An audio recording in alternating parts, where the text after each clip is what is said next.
What we're doing in South Dakota is reverberating across this country and around the world. We would be growing even more if there wasn't federal mandates preventing companies from coming here.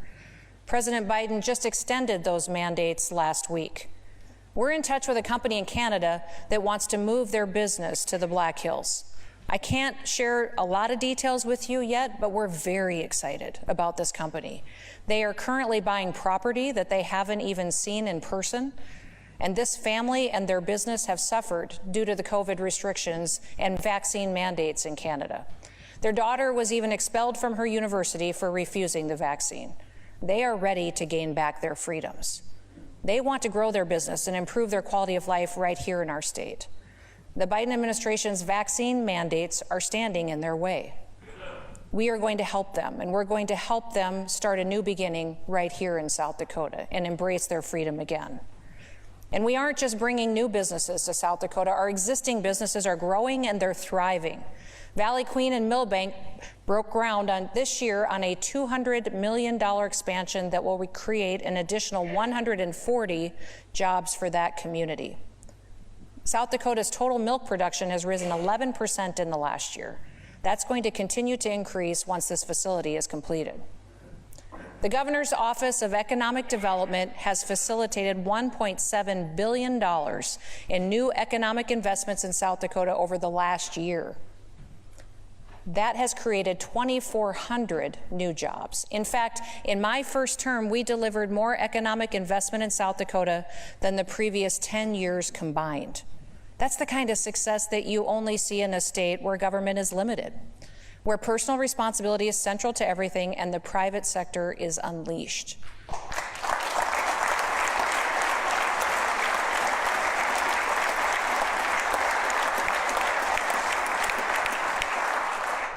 Now remember, we were the only state to reject the additional elevated unemployment benefits that were offered by the federal government. Our people kept working, our unemployment rate remained low, our economy remained strong, and new businesses, they moved here. Now we have a very healthy unemployment trust fund balance, which gives us the opportunity to cut the unemployment tax for businesses. My Department of Labor will be bringing a bill to revise employer contribution rates to the unemployment trust fund. This will bring an estimated $18 million savings to South Dakota businesses over the next couple of years.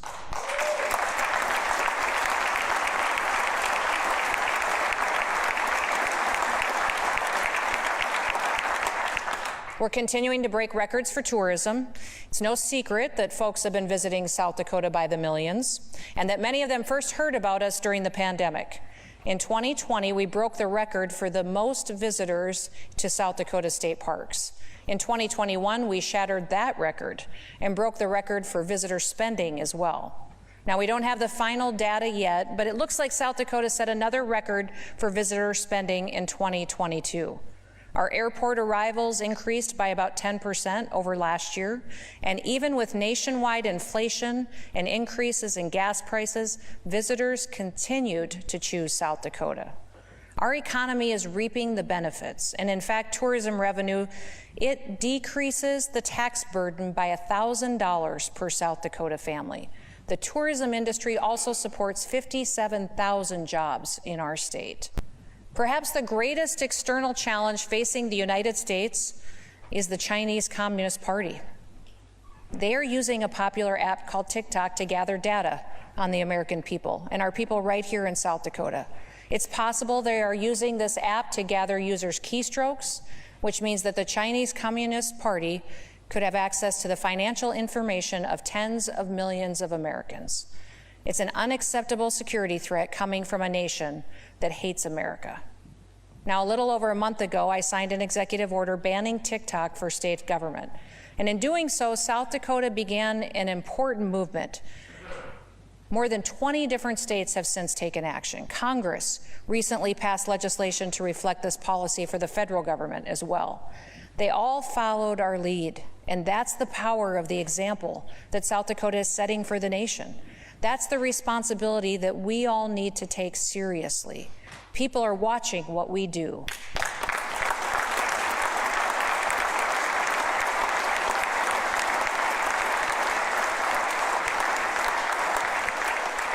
Now, our effort to combat communist China shouldn't stop there. We're looking for ways to ensure that taxpayer dollars aren't benefiting Chinese companies or the Chinese Communist Party.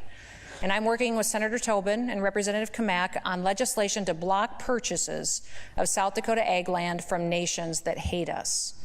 This legislation is going to create a board called the Committee on Foreign Investment in the United States, South Dakota, or CFIUS-SD. This new board will include ag experts, national and state security experts, and legal counsel.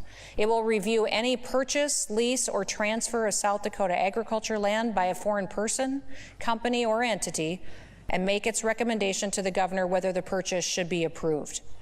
That's the kind of decisive action that we need. We all know what happened to our neighbors to the north, where a Chinese affiliate purchased land near a critical infrastructure to our national security. We cannot allow that to happen here. We can't allow Chinese interests to purchase any South Dakota ag land, much less any land near any military base or critical state infrastructure. South Dakota is going to set the example here too as well. Now, other states are already examining our legislation with plans to replicate it. I look forward to working with all of you and us getting it done to protect South Dakota and to protect the United States of America.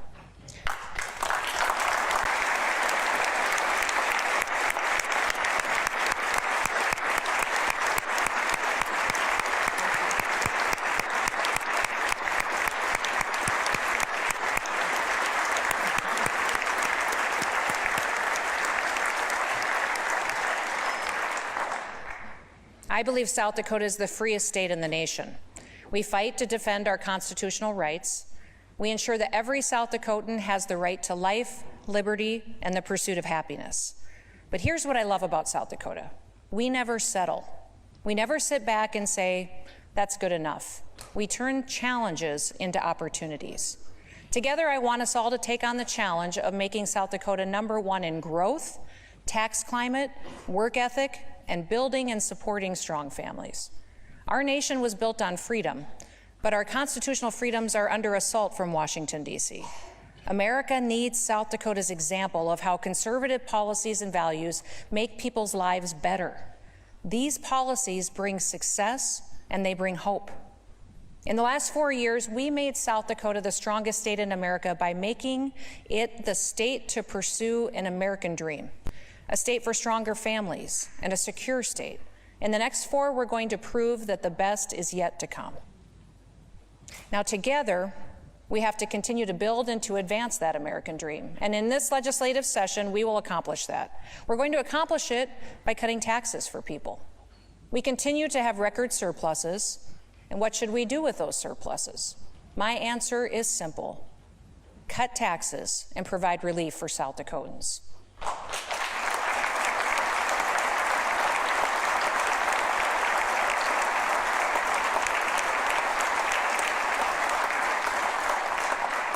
Now, I've been to a lot of grocery stores over the state for the last many months.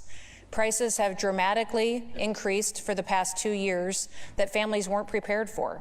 And when they see the final bill at the end of the checkout line, they're astonished. When I was standing there at dozens of grocery stores running the checkout line, talking to people, about 1 out of every 4 shoppers had to go put something back on the shelf because they didn't have enough money to pay for it. It was shocking. Folks, listen. South Dakotans need this relief.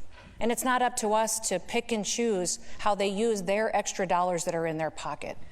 By cutting the sales tax, we will help every single family in this state. And then they have the freedom to decide how to use those dollars to meet their needs in their family. And again, isn't South Dakota all about embracing freedom and helping every single person, not just picking winners and losers? Now, Fair Market is a store in Sioux Falls. It provides a special service to those who need it. They offer groceries for about half the price that you see in a typical grocery store. Kristen Johnson recognized the need for affordable groceries in her community, so she opened up Fair Market in early 2021. She's had to relocate. She's expanded multiple times as demand grew, and just last month they opened a second location on the west side of Sioux Falls. When I visited their store, I met customers who were so grateful for the opportunity that Fair Market provides. Because many of their groceries are reclaimed, that means that they've had a branding change. Maybe it's a damaged can, maybe it's a seasonal good, or maybe it's because there's a market surplus. But because they are reclaimed, there's always something new and unique and more affordable for customers.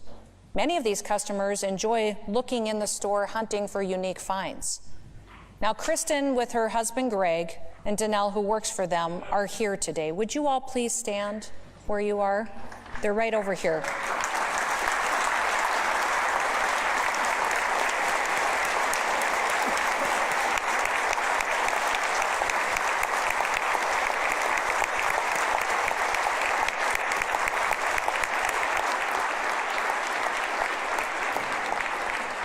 Thank you for all that you do for the people right here in South Dakota.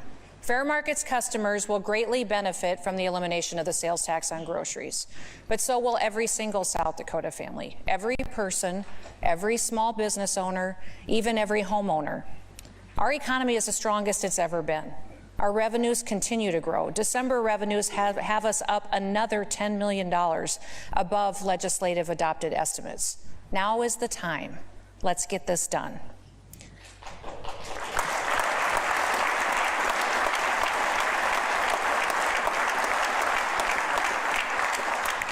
South Dakota's economy has been thriving over the past few years, but with that, we've experienced some growing pains. In 2022, our unemployment rate was the lowest that it's been in our state's history, but we still have 23,000 open jobs in our state. During my first year in office, I signed legislation that recognized occupational licenses for military spouses who moved to our state. Then 2 years ago, in response to the challenge of filling healthcare jobs, I proposed legislation to recognize the healthcare licenses of folks moving here from all other states. Thank you for the help with that. That legislation expanded to other professions, and it helped us fill many jobs here. We have an opportunity to finish the job this legislative session, to provide a path to recognize licenses of just about every single profession in this state. When other states have done this, they have seen their workforces grow almost immediately. Arizona's workforce has grown by about 5,000 workers since their law was implemented. Thousands more in the future to come as well. That's the kind of drastic workforce boost that we need right here in South Dakota. We are constantly looking for opportunities to expand registered apprenticeship programs here in our state. And just last month, the Department of Labor and Regulation awarded 4 grants to create apprenticeship pipelines for high schoolers across the state.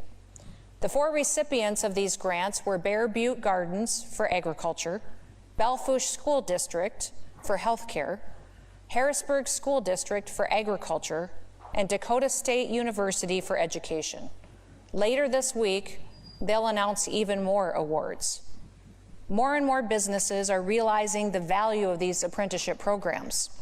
I want to highlight Lemonade Butcher Shop in Lemon, South Dakota, which was incorporated an apprenticeship program to hire and to train new staff. They initially hired one employee named Jesse, who is now supervising more people that are going through that program. That allowed the owner this year, for the very first time, to take his first vacation. Now that's making the American dream come true. We are committed to securing our state. We're committed to honoring the men and women in uniform who make that possible. South Dakota respects our law enforcement. We've proven that in our actions and also in our words. We recruited out-of-state law enforcement officers to move to a state where they would be respected. It isn't just our law enforcement officers who go above and beyond the call of duty. I hear story after story of incredible South Dakotans who step up every single day.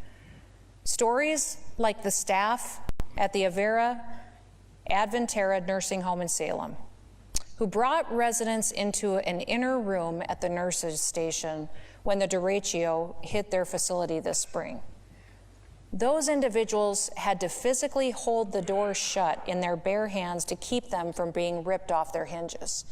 And when the storm abated, everything on the other side of those doors were gone.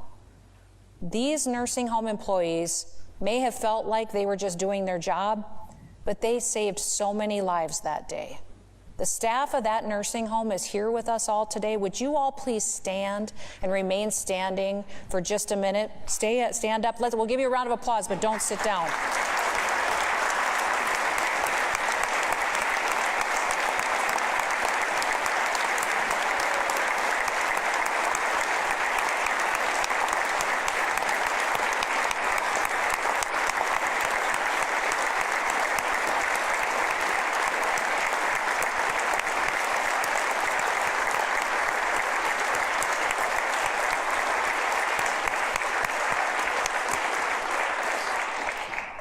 I want them to stay standing for a little bit.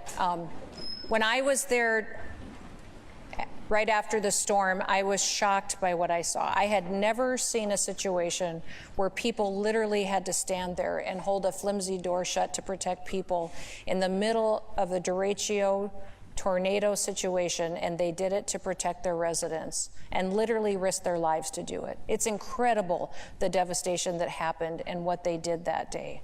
It's a testimony to the people of South Dakota. And I've got one more individual that I'd like to talk about today as well. Mark Cook works in construction. He has a wife and 5 kids. And one day he was driving through a torrential downpour when he saw a car that was flipped on its side in the median. He pulled over, he climbed into the flipped vehicle. He found a woman who was in shock from that crash. The car was filling up with water, and the woman was hanging from her seatbelt. Mark cut her loose. He held her out of the water, calmed her down, and held the car door open above his head until emergency responders could arrive. Now, Mark is a hero. He was a hero that day, but he's also a hero in uniform. Mark is a staff sergeant in the South Dakota Air Guard, and he was driving on his way to drill when he stopped and helped that woman, potentially saving her life. His job in the Guard is to keep our nation safe and to protect our freedoms. But he could have just kept driving that day. He didn't. He pulled over, he stepped up, and Staff Sergeant Cook and his family are here today. Would you please stand as well to be recognized and be thanked for your heroism?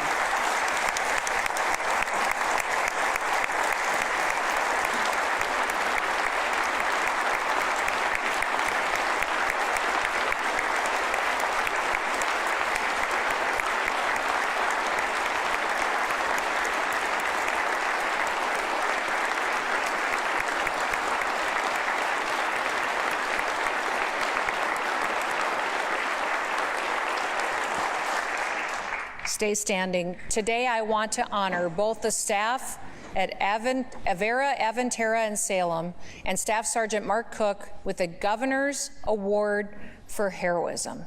Thank you so much for being incredible witnesses to the extent to which South Dakotans will go above and beyond to protect and to serve each other. Thank you and congratulations on this award, and thank you for all that you do for your communities.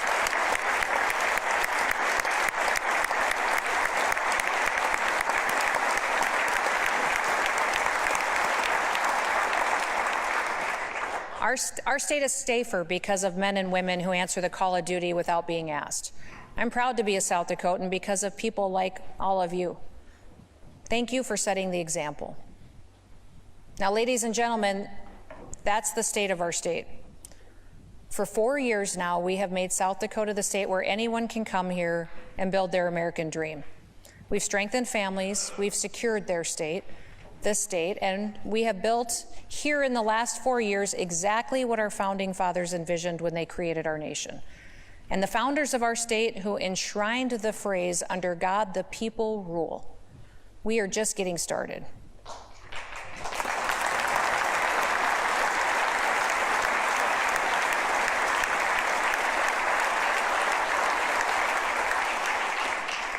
In 1790, less than 1 year after taking office as the President of the United States, George Washington delivered his first State of the Union address. Now, some people think it was the best State of the Union ever delivered. It was also the shortest, so that might have been a reason why. But President Washington delivered an important point that I think we should all remember today. The welfare of our country is the great object to which our cares and efforts ought to be directed. I shall derive great satisfaction from a cooperation with you in the pleasing, though arduous task of ensuring to our fellow citizens the blessings for which they have the right to expect from a free, efficient, and equal government. That is still our task today, to ensure a free, an efficient, and an equal government for the people of South Dakota. I look forward to working with all of you to get that done, and may God bless you, and may God continue to bless the great state of South Dakota.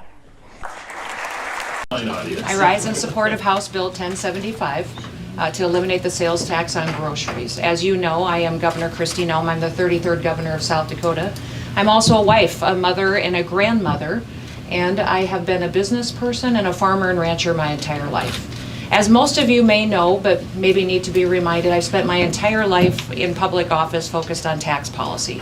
When I was here in the legislature, I worked on bills to reform our property tax system here in the state so it'd be more equitable and treat our property tax owners fairly, and we had accurate assessments going forward.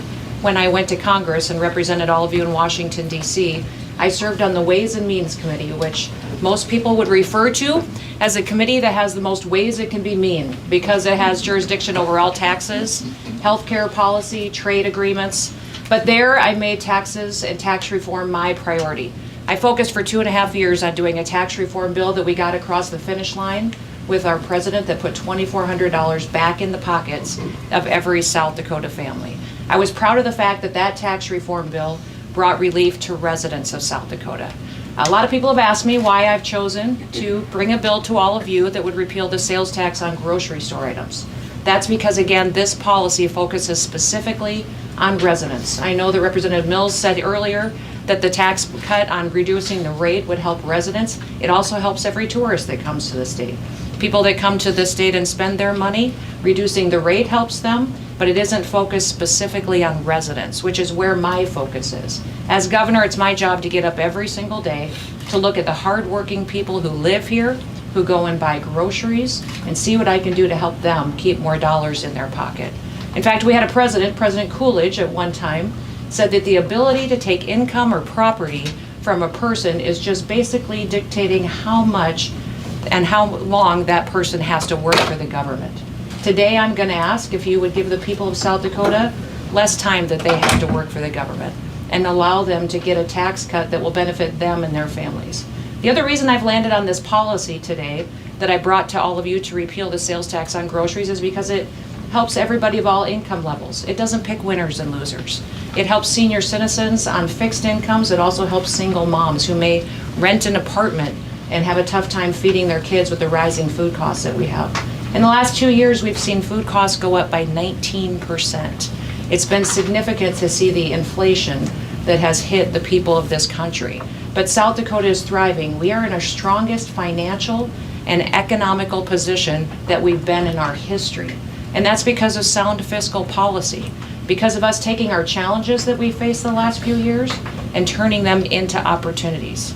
The year before I was governor, our reserves in our account was $176.4 million is what we had in reserves. This last year, we had $422.6 million in reserves. Look at how much we have done to secure the state financially in the future. We have $400 million almost in excess surplus before we even approach a tax cut this year. That's a great position for South Dakota to be in, and it's there because we've made wise decisions.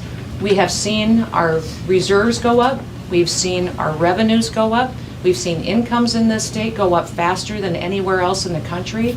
Our unemployment has been at historic lows because people are working, because we were the only state in the country that turned down elevated unemployment benefits, and we've continued to see our housing development lead the nation because people want to live here. They want to live here and they want to be free.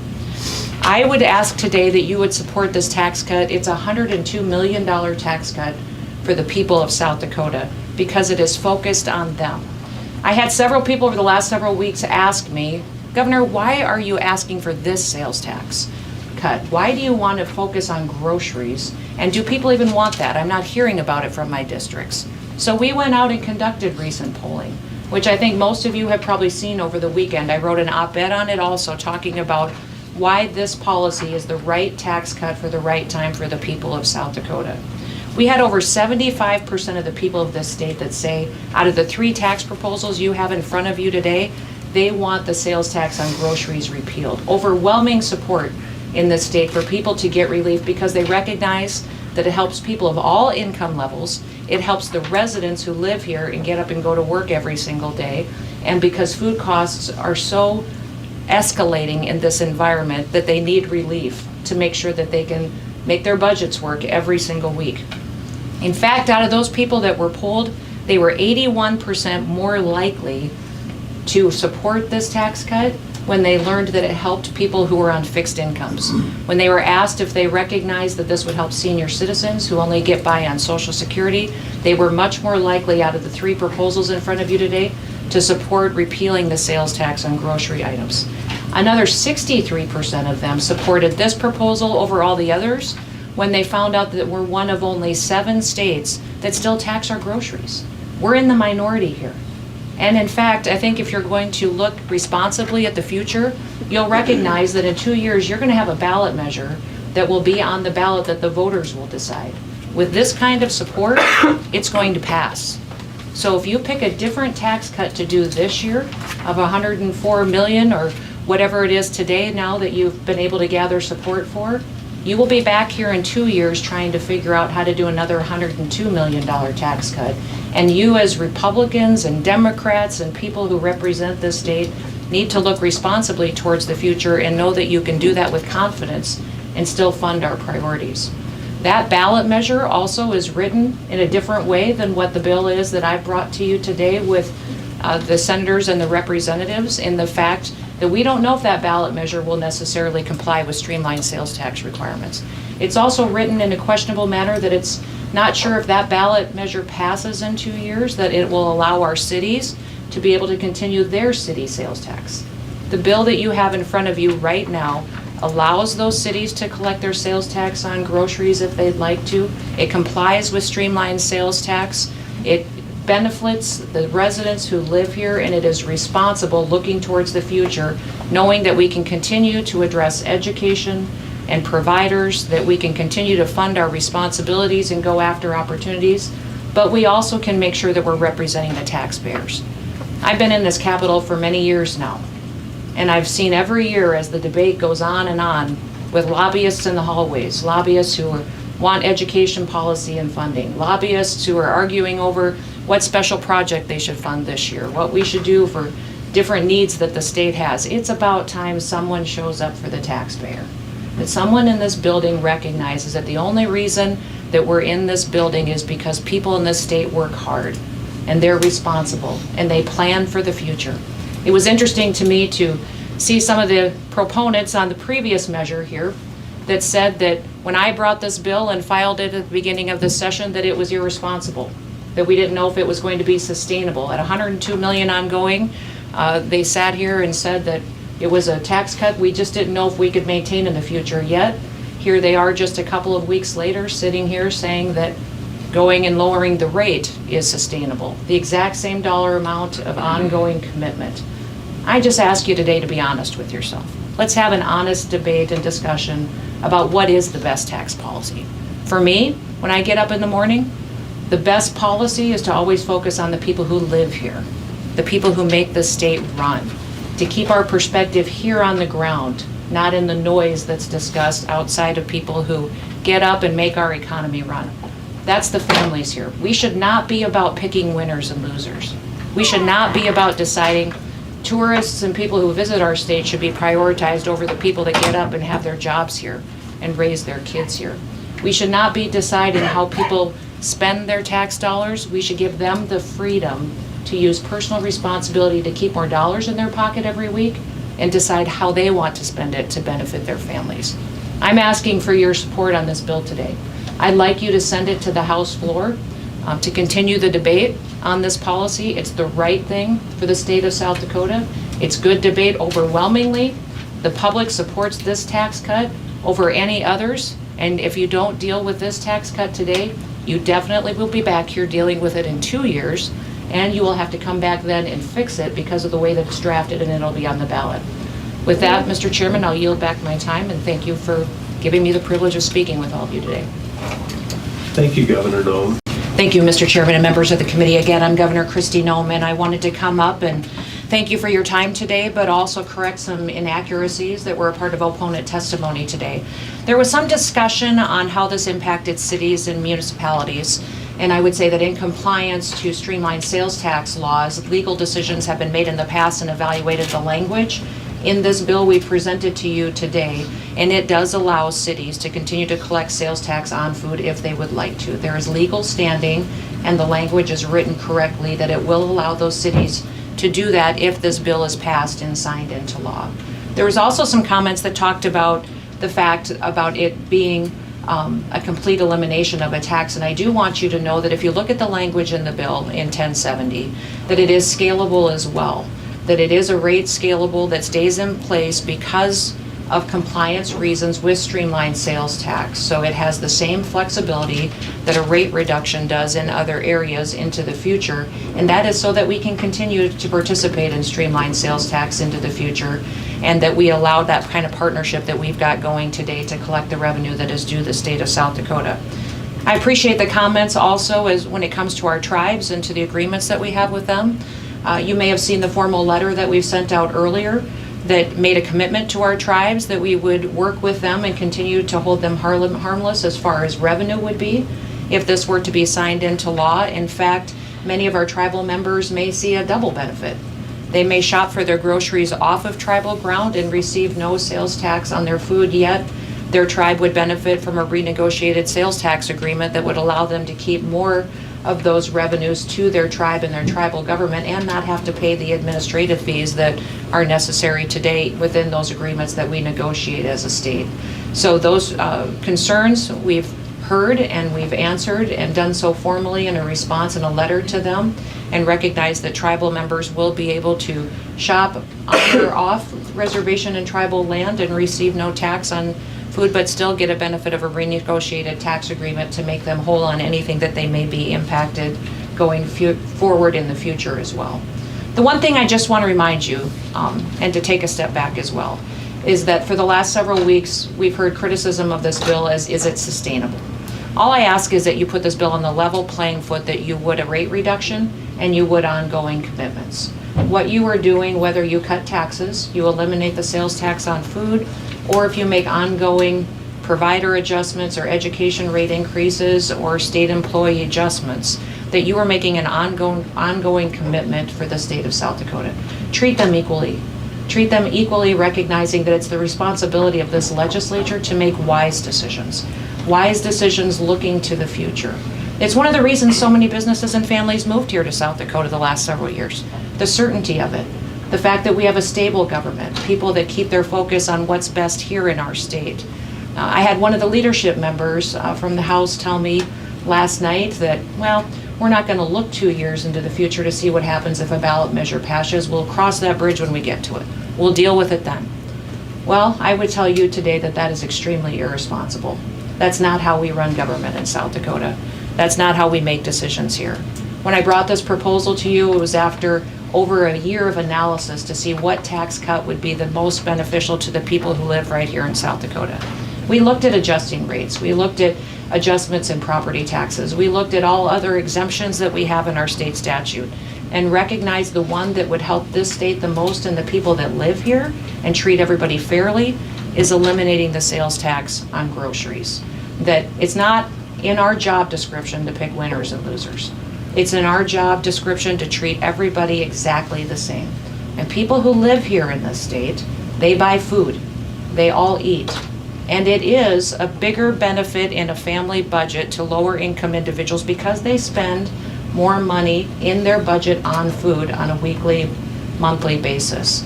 So those folks on fixed incomes that are getting hit by inflation at the federal level right now, and that we're seeing right here in South Dakota, it will benefit them. And it will have an impact on them far into the future and allow those families to put food on the table for their kiddos. I would ask that you look to the will of the people in this state. We have been successful because we talk to our people. You questioned if the sales tax repeal on groceries was supported by the people of this state. That's why we went out the last week and a half, 10 days, to give you the data and the facts to show you this is the tax cut that the people want. And also know, be responsible enough to look into the future and see that there is a ballot measure coming that will be overwhelmingly supported by the people of this state. And as you put together a budget that looks into the future to provide certainty for businesses, certainty for retailers, certainty for families, they don't want to have to face a situation where you're dealing with two of the biggest historic tax cuts and not be able to responsibly maintain state government and end up in a situation where you're making knee-jerk reactions. To plan for the future, it's to help the people that are here and prioritize them over people that come into our state to visit us and spend time with us. We love those visitors. We love the fact that they come. But when we look at tax policy and certainty, the people of South Dakota should come first. They recognize it, and that's why we've given you the data to back up the fact that this bill should go to the floor for debate. I understand that you maybe have taken a caucus position. I get it. I'll tell you it's wrong if you kill this bill today. It's wrong if you do it because it's the wrong policy decision, and it's wrong because it's not what the people of this state want. They want to have this debate. Let us get the facts and the information in front of all of the people of the House so that they can have a full debate and hear everything that you had the benefit to hear today during this committee hearing. So thank you for your time. I appreciate it. And with that, I yield back, Mr. Chairman. Hi, everyone. I'm Governor Kristi Noem. Listen, it's no secret that for over a year now, I've been an advocate of removing the sales tax on groceries. But last week, the House of Representatives picked a different tax cut. And yesterday, the Senate Tax Committee put a 2-year sunset on that tax cut. So it will go away in just 2 years. South Dakota is in unprecedented times. You've heard me say that before because over the past few years, we have faced devastating challenges. We've had flooding, bomb cyclone, derechos, and a worldwide pandemic. But here in South Dakota, unlike any other state, we turned those challenges into opportunities. We protected freedom, and we gave every citizen the opportunity to use personal responsibility to make the best decisions for their families and for their businesses. We got through our challenges together, and we are better for it. Today, we're seeing those benefits all around us. Our businesses are growing, they're expanding quicker than ever before. Incomes are going up faster here in South Dakota than any other state. We have the lowest unemployment rates that we've ever seen. And our population, it's growing at 5 times the national average right now because people want to have the quality of life that only South Dakota can provide. Now, because of this, our state has permanently grown our economy. We are bringing in historic state revenues. We've had unprecedented budget surpluses. We're continuing to invest in our next generation. We're funding our priorities, and we're also taking care of people. But I'm here today to ask you all to consider letting the hardworking people of South Dakota keep more of their own money. We are one of only a handful of states that still tax food at grocery stores. I want to help every single person who lives here in our great state. It's the fairest tax cut for all people.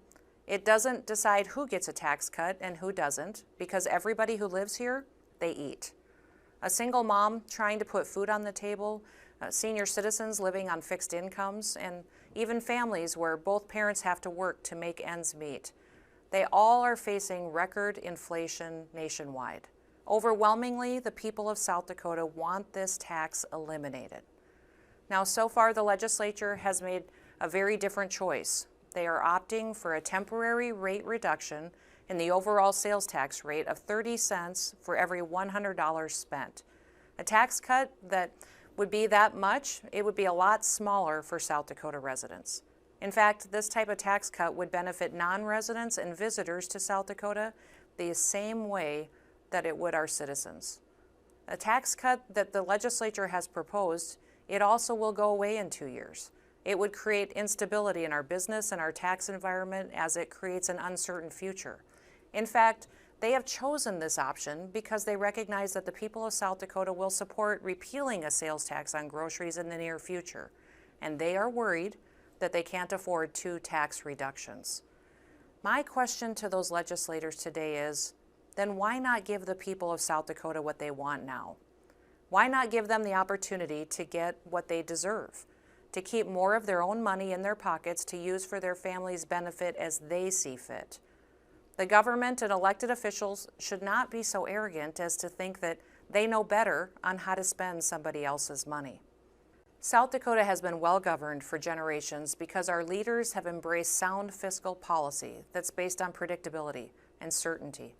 If the legislature pursues a temporary tax cut and instead embraces a spending spree, it will hurt our families and our businesses. Businesses and families will not move to South Dakota for a short-term tax cut of 30 cents for every $100, knowing that it will go away in just 2 years. The more the sales tax rate is flexible and mobile, the easier it will be to raise your taxes in the future. I will not allow it. As we go into the last 2 weeks of legislative session, my hope is that policymakers remember that they work for the people and that they will be accountable to the people. They'll present me a budget soon, and I will have to decide if it is worthy of my signature or not.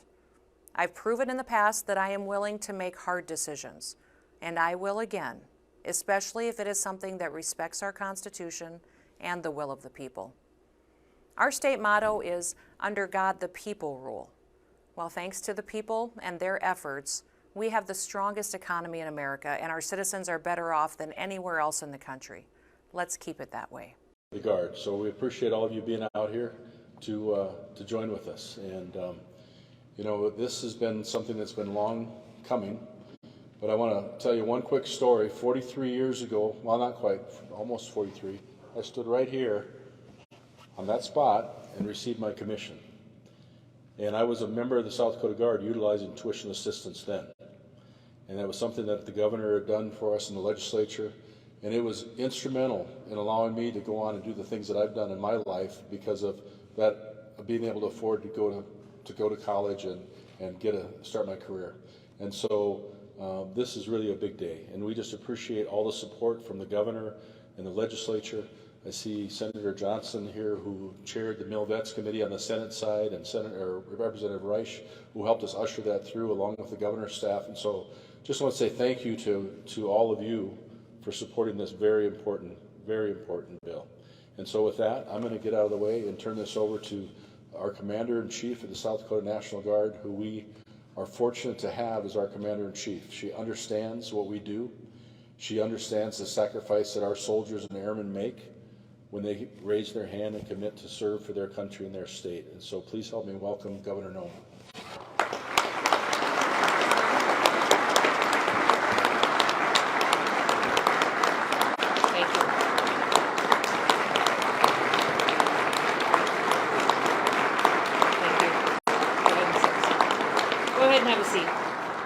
Thank you very much. It is wonderful to be with all of you. Good afternoon. Today is a day of celebration. This is a day that for many years we've talked about being able to stand in front of our guardsmen and sign a bill that would allow 100% tuition reimbursement, and that is exactly what we're doing today. We all know the sacrifices that you make, but those of us who've never served don't really understand them. We haven't been through them, but I did have a father who served in the National Guard and heard his stories, and have family members that have stepped up and served in different branches of the military, and just know that your sacrifice, your service is greatly appreciated. When we look even in today's day and age, we recognize the very real threats that we face and the dangers that we have in front of us and all around us at all times, and know that we are extremely grateful for the fact that our families get to wake up every day and dream of new opportunities, and it's because all of you voluntarily raise your hands and say you'll defend the United States of America, that you will go out and serve the people of the state of South Dakota. And that means the world to each and every one of us. You know, this tuition bill was something that we have talked about for years. I remember when I served in the legislature back and got elected in 2006, it was something that was discussed at the time, the tuition reimbursement resources that we had for our Guard members. Over the years, as I've talked with many new members who signed up and raised their hands to volunteer for the Guard, that they told me that one of the reasons that they did was because of the help with their education, that it was critically important to them and a tool that would allow them to serve but still get the education that they needed to provide for their families and to go after the career and the dreams that they would like to have. It was interesting when the TAG and I were talking about it before, some of the challenges we see in our country with recruitment. Many states are struggling with that, and I would say our numbers here in South Dakota as well, that we need some new recruits. And we were talking about putting this on the table for an option that we could pursue this legislative session and see if we could get our legislators to support it. I remember telling him in that discussion that we had in my office that it was pretty hard for me to get up in the morning and to say that I was really working hard to recruit members to the National Guard if I didn't have all my tools on the table. That I didn't feel it was right for me to say and expect our recruiters to go out and all of you to go out and inspire new people to step up and serve if I didn't give you every single tool that you needed to do that. To tell the story of everything of quality and assets and resources and benefits that serving in our National Guard could provide for an individual. So I hope with this that you recognize that this is me and the Lieutenant Governor and the legislature wanting you to have every single tool at your disposal to make sure that we not only have the equipment and the training that we need, but that we also have the men and women that we need to continue to do your job. I do not want you to be shorthanded. I do not want you to look to your left or your right and wonder where your buddy is, because we didn't do a good enough job telling our story about the importance of your work, or recognizing your sacrifice, or recognizing how important and beneficial this is to an individual and how it can benefit their family for many years to come. So this is a special day for me. Our state has some amazing schools that people can go and take advantage of. This bill will actually do 100% tuition reimbursement, not just for our universities, but also for our technical schools. And we're finding more and more that our technical schools are in higher demand for our National Guard members than ever before. So that kind of flexibility is incredibly important when we do a bill like this. I'm hoping that every single Guard member that's born and raised here will want to stay, get their education here. I always tell people, if you can get a kid to stay in South Dakota and go to college or technical school, there's a pretty good chance they're going to fall in love with somebody in that school too, and they're going to want to stay here and raise a family. So if we can keep them here and get them going to our schools, there's a much higher likelihood that they're going to find someone that they want to make a home with right here in our borders too. So it's important to me that we are able to do this. You are what I believe to be is our nation's greatest asset. That you are what we need to continue to support because you are the ones that make sure that our way of life is going to continue to be as great as it always has been, and that we have the opportunities in front of us.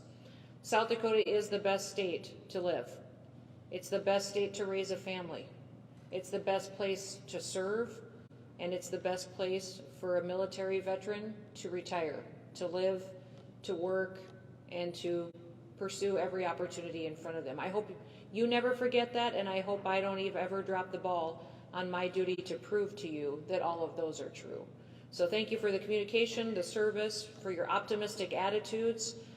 Thank you for serving, and I appreciate all that you do for this state and for this country, because more now than ever, boy, do we need inspiration and do we need a vision for where this country needs to go. And you are the examples that are walking amongst us and amongst our people that show our youth exactly who we want them to grow up and to be.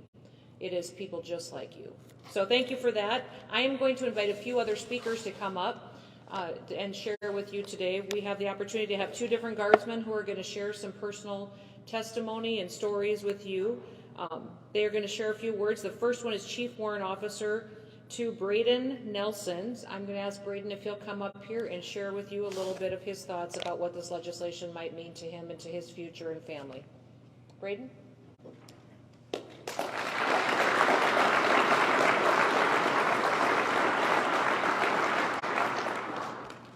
Well, thank you, Governor Noem, for giving me such an easy speech to follow. Thanks, ma'am. Good afternoon, Governor Noem, Major General Marlette, distinguished visitors and guests. My name is CW2 Braden Nelson. It is my pleasure to speak with you on behalf of the South Dakota National Guard today on the new 100% tuition assistance benefit for the members of the South Dakota National Guard. This new benefit is a monumental achievement for the state of South Dakota and the National Guard. The new benefit will enable South Dakota soldiers and airmen to pursue higher education while decreasing the cost of the service member and their families. As a soldier currently using this benefit, I can't tell you how important this is to the soldiers and the airmen. The average cost at a South Dakota four-year university for a 30-semester student is $9,000 per year. And with the current 50% tuition rate, this is going to put $4,500 back into the pockets of guardsmen and their families every year. This will increase the ability of the South Dakota National Guard to retain soldiers and airmen within our forces and allow us to educate our force further and allow us to give the universities in South Dakota some hardworking individuals with discipline that the South Dakota National Guard is known to have. As the governor mentioned, hopefully at the end of their graduation, they come out more educated and South Dakota is able to keep these well-educated soldiers in their communities and within the Guard.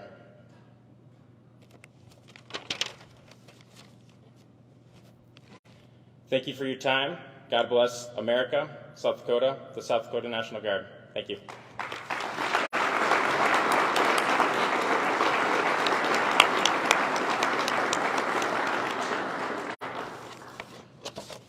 Next, I'd like to welcome up Sergeant First Class Lynn Waldy to the podium. He's going to share with you some of his thoughts about the importance of this legislation today as well. So, for Sergeant.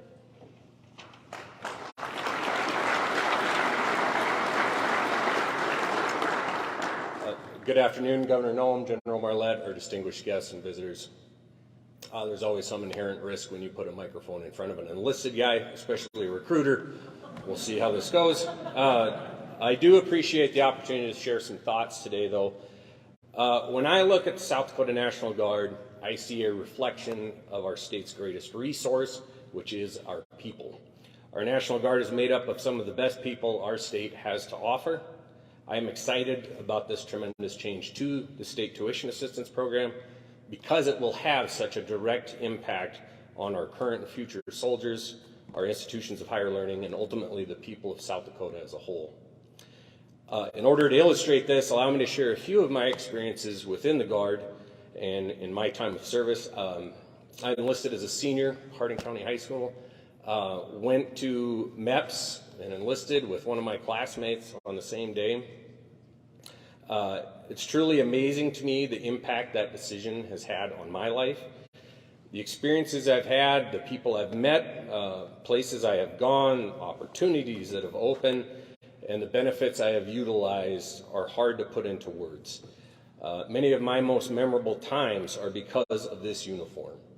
Whether that's cutting in a fire line with a bulldozer on a forest fire up in the Black Hills, going to Germany for a 2-week annual training, walking through the ruins of Babylon while I was deployed to Iraq, or watching one of the soldiers I've enlisted become a commissioned officer.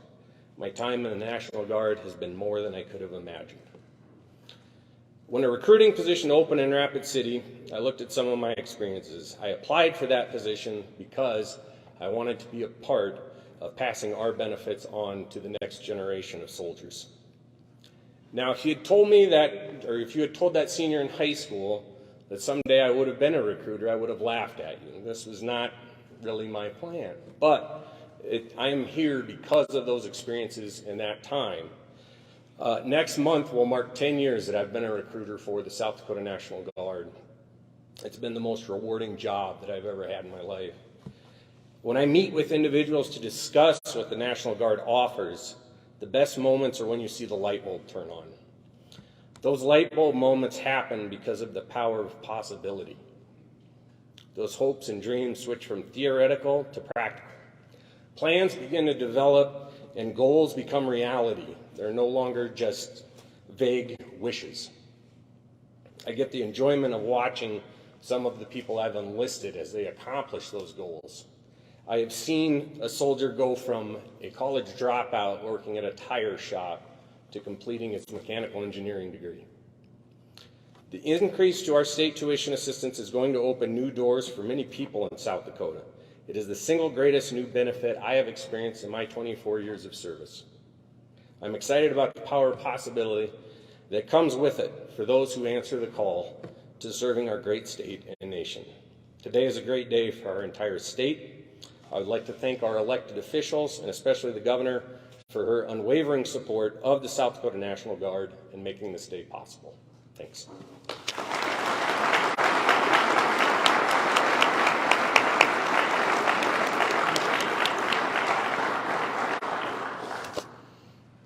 Next speaker will be my partner, the Lieutenant Governor of South Dakota, Larry Roden. Larry served in the National Guard. He is someone that has sons who have stepped up and served in different roles as well, protecting people and protecting this country, and someone that I'm very proud of because he is a partner that will give me wisdom and discernment and insight into different policies and has always had your backs as well. So would you please help me welcome the Lieutenant Governor, Larry Roden.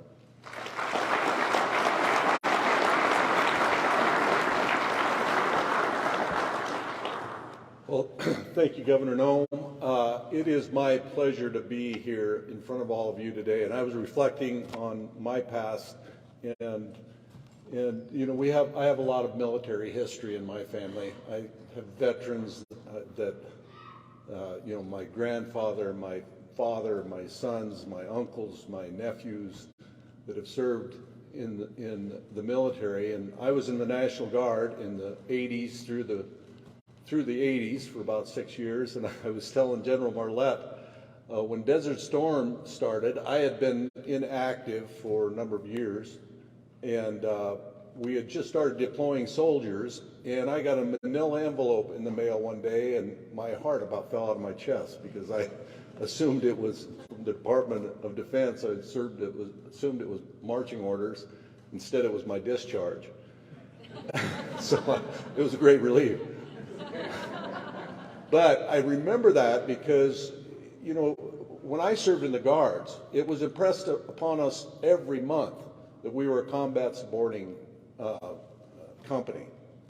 But it never came home to me until years later when we were deploying soldiers. And I think in our administration, there's not been one day in the last 4 years plus that we haven't had troops deployed overseas. So it became real. And I think that's more than appropriate to talk about today because I think this is just another reason that we should take steps to show respect and gratitude in real ways to our veterans who have agreed to step up and sign up and agreed to stand in harm's way on our behalf for your state and your nation. And I know the governor and I are both extremely grateful for that. So I want to thank Governor Noem for making that a priority this year in session. But more importantly, I want to thank you guys and gals for what you do for our state and our nation by stepping up. Thank you.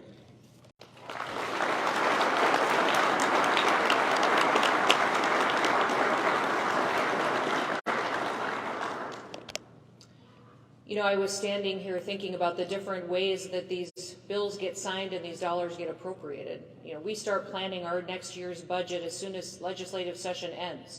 So we're already looking at next year's session on what will be our priorities, what we will fund, and what we will decide is something that South Dakota should put at the top of its list to tackle in the next coming year when we start talking to legislators, talking to people in the state about their priorities. What's interesting to me, and I don't ever want to forget, and I hope none of you ever forget, is that this isn't my money. It's not the Lieutenant Governor's money that will pay these bills. It's not really any of your money. This is the taxpayers of South Dakota that are deciding that we have decided that we would stand behind you and support the education efforts of members of the National Guard. The men and women in this state, they get up every single day and they go to work and they provide for their families. They lived through a lot of these challenges that you went out there and helped them get through.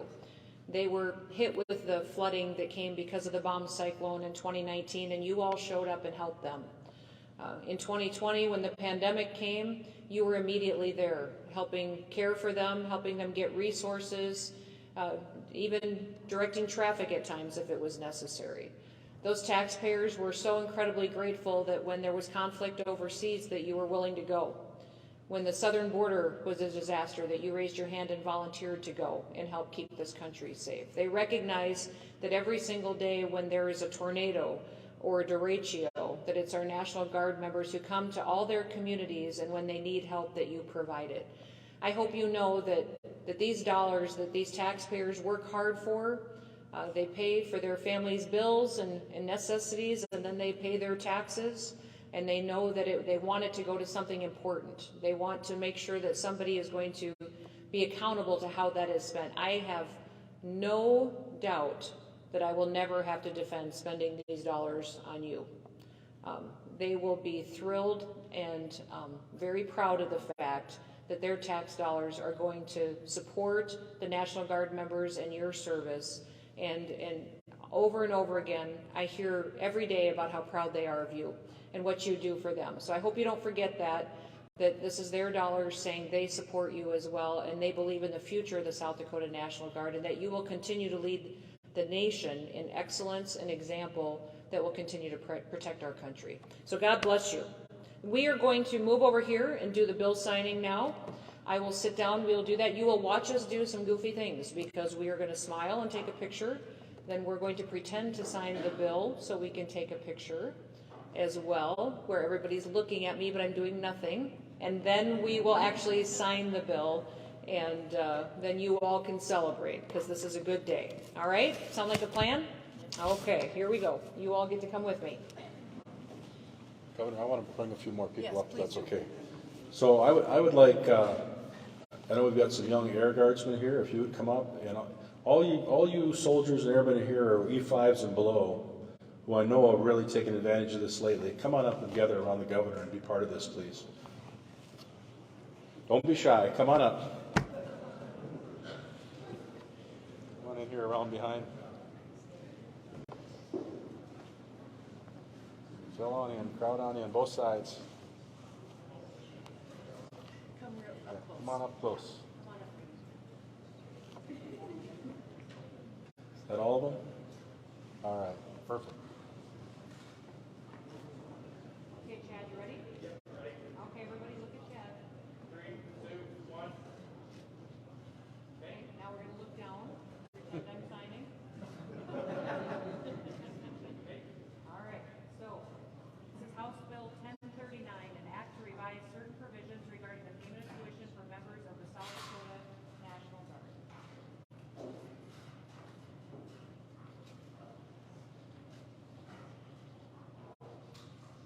Congratulations. I will give that to the tag, because I don't know who else to give it to. Congratulations. Thank you,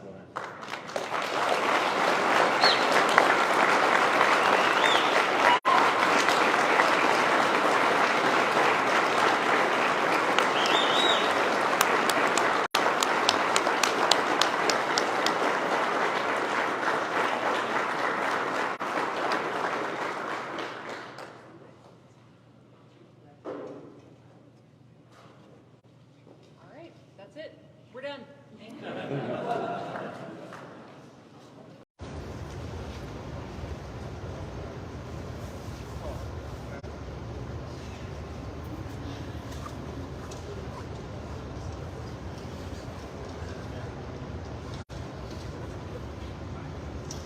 All right. Good morning, everyone. Thanks for joining us out here at the base. Thanks for turning the heat up a little bit in here this morning. We're here this morning to put some pen to paper for Senate Bill 189, and I want to thank the governor for letting me make a few remarks to kick it off today. And thank you for being here in Sioux Falls for this bill submitting. In recent years, we as government entities, we've become increasingly aware of foreign governments and their impact here at home, not just on a national level, but on a state level and on a local level as well. And I was really first exposed to that concern when I was the chair of what's called the Intergovernmental Advisory Committee for the FCC. And at that time, there was a lot of discussion about Huawei. Huawei is a Chinese-owned telecom provider. They're actually the third largest smartphone provider in the country, or excuse me, the world. They provide a lot of telecom equipment, and it was somewhat concerning to learn we had a lot of Huawei equipment here in the United States. And so Huawei as a provider has since been banned here in this country, but it really was my first foray into learning about the threats that foreign countries can have here in the U.S. and here in South Dakota and even here in Sioux Falls. I think it's also why we need to continue to look at things like foreign land ownership, which I know the governor has been out in front on TikTok, which for a lot of reasons is an app we need to keep our eyes on and look at the influence of something like that. I think they're not just statement issues, they're very critical issues to our state and to our local economy. So I'm very supportive of this legislation. I know I talked about it with our city procurement team, and when this first came out, I said, hey, how would this impact us in the city in terms of what kind of things we're procuring and from what countries and what organizations and providers, and they were all about it. They were very supportive of the legislation from the beginning, which started as an EO from the governor and was eventually codified with the leadership of the gentleman behind me. So I want to thank the governor, I want to thank the legislature for bringing this forward, and with that I would like to introduce Governor Noem, who helped lead this legislation and bring it to action. Governor? Well, good morning, everybody. Thank you for being here. It is an honor to be at the 114th Fighter Wing this morning. And I think it's incredibly powerful to see the visual behind us of how important national security issues are, not just to our country, but also to the state of South Dakota and the people that live here. I appreciate the mayor being here as well and his recognition of how important it is that we don't give a foothold to countries that hate us. That we take proactive action to protect our citizens from having their data collected through applications like TikTok, that we also aren't engaging in contracts and getting supplies and necessary items from countries and relying on them and allowing them to access our systems that people rely on every single day. My goal as governor each and every day is to keep our people safe, to keep their best interests in my number one priority, and to make sure that we are looking for ways to keep their personal data secure as well. You've seen other states follow South Dakota's leads many times over. We were the state that started the action to ban TikTok and its application when it comes to the state, and also we saw dozens of states take action after that, and Congress now. I think even this week, Congress is having hearings on that application and other apps that may be collecting data on citizens, and we need to make sure that we're continuing to engage in those conversations to ensure that Communist China does not gather information they can use to harm us and to destroy the United States of America. We took the lead in also issuing executive orders on foreign-owned ag land to ownership in our state, making sure that we were protecting our land here in South Dakota from being purchased by entities that hate us. And then today we'll be signing a law that will move forward, an executive order that I signed months ago to deal with contracts with state governments and other countries that are our enemies and work every day to destroy us. Senate Bill 189 is a law that will codify an executive order that I signed in January. It restricts state and local governments from contracting with 6 different evil foreign governments. That includes China, Russia, Cuba, Venezuela, Iran, and North Korea. These nations try to destroy us and will stop nothing to do so, and that's why it's incredibly important that we don't give them a foothold here in South Dakota. The Biden administration hasn't done enough, frankly, to keep Americans secure, but we can do all that we can to ensure that we're being proactive on this national security issue. America is the greatest experiment in democracy.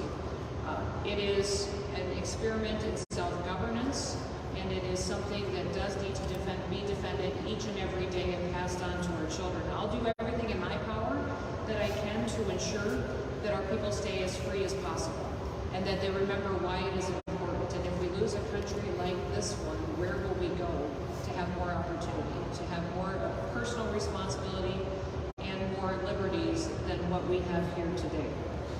We have threats to that freedom on the horizon. If we don't take them seriously, we will lose the recognition of how special our country is. President Reagan said it probably the most impactful way that we've seen it expressed in a generation.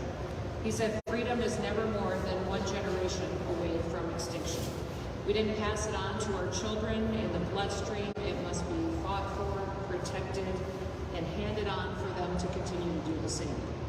For one day, we could spend our sunset years telling our children and our children's children what it once was like to live in a nation where men were free. I'll continue to fight for that freedom. I'll continue to make sure that we have proactive legislation and protections here in our state to give people in South Dakota the opportunity to thrive and to wake up every day grateful for the place in which they live. When you bring bills to the legislature, you ask people to carry these bills and to be sponsors of the bills that have influence, that when they speak, they have credibility, that they're someone that their colleagues listen to.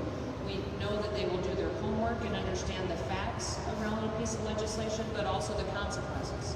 The consequences on if a bill is passed, or what happens if it is not passed, or what happens if we are in a situation that if this bill is passed and signed into law, what happens to the next generation. I have asked Senator Stalzer, Representative Tortzen to carry this bill this year, and they did that and championed it into law because of their hard work and their efforts to make sure that it was done correctly, that it was something that could withstand any kind of a challenge, be it from the public, the federal government, or in court, and that it was something that was actually going to be beneficial for our children. Listen, whenever we deal with the bill during the state legislative session, what most people don't realize is that the governor's office goes through a bill analysis on every single piece of legislation. That bill analysis looks at what happens if this bill becomes law. What are the consequences of that? It also answers the question on what happens if this bill doesn't become law. What happens if we don't put this protection in place, and what is the impact? The last question that I have my staff fill out and answer on every single one of those bill analyses is, what is the impact on the next generation? I can't think of another bill that we did this legislative session that has a bigger impact on the next generation than the one we're signing into law today. This one ensures that our kids and our grandkids will be free, that we will continue to keep America special and protected, and it matters that we don't set up revenue streams to embolden our enemies.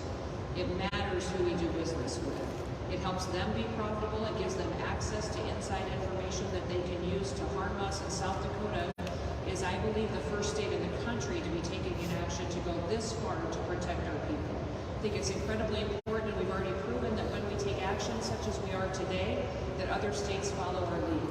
On everything that we've done this year to push back on China, other states have looked to what we've done here in South Dakota, and they've taken action to also do that in their states as well. When you have a failure at the federal level like we're seeing, it's important that states exercise their rights and that they recognize the real threats that we have and take action to protect their people.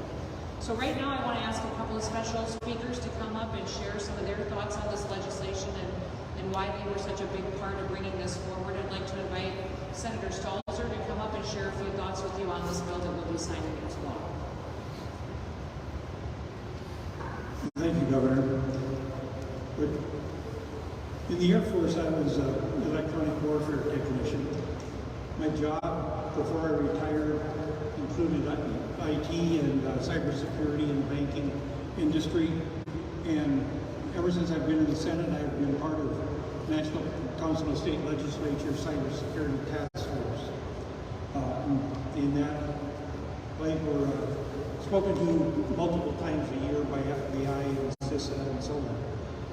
So because of this, I started working with a group called China Tech Threat, who showed me that in South Dakota we had spent $30,000 over the last 5 years to buy computer and networking products that were manufactured by companies owned by Chinese interests. Those were Lenovo and Lexmark. And then I had a conversation with Senator Rounds, who addressed our caucus and made the same points that these two companies being owned by China collect data, and that the Chinese law says that any data they collect is property of the Chinese Communist Party. So I drafted a bill basically to stop the purchase of computing and networking products from Chinese-owned and controlled companies. And in the process of working on the occupational licensing bill, I gave a copy of the draft to the governor's staff, who took it to the governor, and the next day came back and said, well, we like this bill a lot, but the governor is about to introduce an executive order, and we think this would be a good vehicle to work together and implement her executive order in the statute. So from then on, I worked with the governor's staff. They did all the homework as far as the purchasing department and other groups to determine what the impact would be, and work with us to get the final version of this, which, like right now, Georgia has a law just for computing and networking. This goes way beyond that, and hopefully will be an example for the rest of the company, or the rest of the country. And I do thank the governor and their staff for all their hard work in this, and we're honored to work with her. Thank you, Senator Stalzer, and I appreciate your leadership. He was extremely proactive in his background and knowledge in this area, from serving in the military and then also applying it afterwards. It was very, very helpful in drafting this legislation and working it through the committee process. Next, I want to introduce Representative Tortzen. This is his first legislative session, and I would say that he definitely put his fingerprints all over South Dakota with how much he came in and immediately engaged on important legislation. He was one of the other representatives that brought forward significant legislation to streamline occupational licensing, to help us recognize licenses from out of state, so that when people got here to South Dakota, they could immediately get to work. He also was a sponsor in the House on this piece of legislation to make sure that we didn't allow evil foreign governments to have a foothold in our state contracts and systems and do business with the state of South Dakota and local governments. So I'd like to introduce Representative Tortzen to come forward and say a few words if he would like to as well. Thanks, Governor. Well, at 30 years old, I get the pleasure of being the youngest legislator of this class. And I've joked, I don't know when I get to brag about that, and somebody told me probably when you mess up. And fortunately, I don't think I messed up yet, but I say that because I really got to thank Senator Stalzer too, as not only a veteran of his nation from the Air Force, but as a veteran of the legislative process, for allowing me as a freshman legislator to join this team and work with him on a couple big bills and help champion it to the House side. I also want to give my thanks to the governor and her team for all of their hard work on this legislation too, engaging the proper stakeholders and making sure that we had the refined language that we needed to make sure that we're making sound policy decisions for South Dakota. I think this is yet another example of South Dakota leading the way on common sense. Nationally, we've seen efforts to emphasize buying American-made first, and we've seen some of these concerns, and some of the previous speakers have mentioned that too, of these foreign-owned companies that have these data and cyber capabilities that can spy on or hack our devices, or they're sharing this data with adversaries that don't have our best interests at heart. And so I think codifying this language in the state law just absolutely makes sense. It adds additional safeguards that protect South Dakotans and all of our state. It also provides waivers where necessary too, to make sure that we're being smart with who we choose to do business with as a state. And so again, I just want to give my thanks to Senator Stalzer and 101 of our other legislative colleagues that helped support this bill all the way through to get it to the governor to make today possible. Thank you. We also have a special guest here today who was very helpful throughout the legislative process and supportive of this legislation. Brett Hoffman is here with us as well, so we'd like to welcome him and thank him for being here to see this bill signed into law. I want to close with a brief history lesson on the South Dakota Air Guard and how this base ended up being here and why it is so incredibly important that we're proactive on national security issues, and what an example South Dakota has been for many, many years. The South Dakota Air National Guard began when Colonel Fred Gray came to Sioux Falls to talk about starting a base here. He said that he wanted every single state to have a National Guard flying wing, and that he wanted to establish that. At that time, the mayor of the city suggested that he contact Joe Foss to be the person to start that, and to start that initiative here in South Dakota. Before accepting that offer, though, it was interesting because Joe Foss replied back to the colonel before he would accept the position. His biggest question that needed to be answered was, will we get airplanes?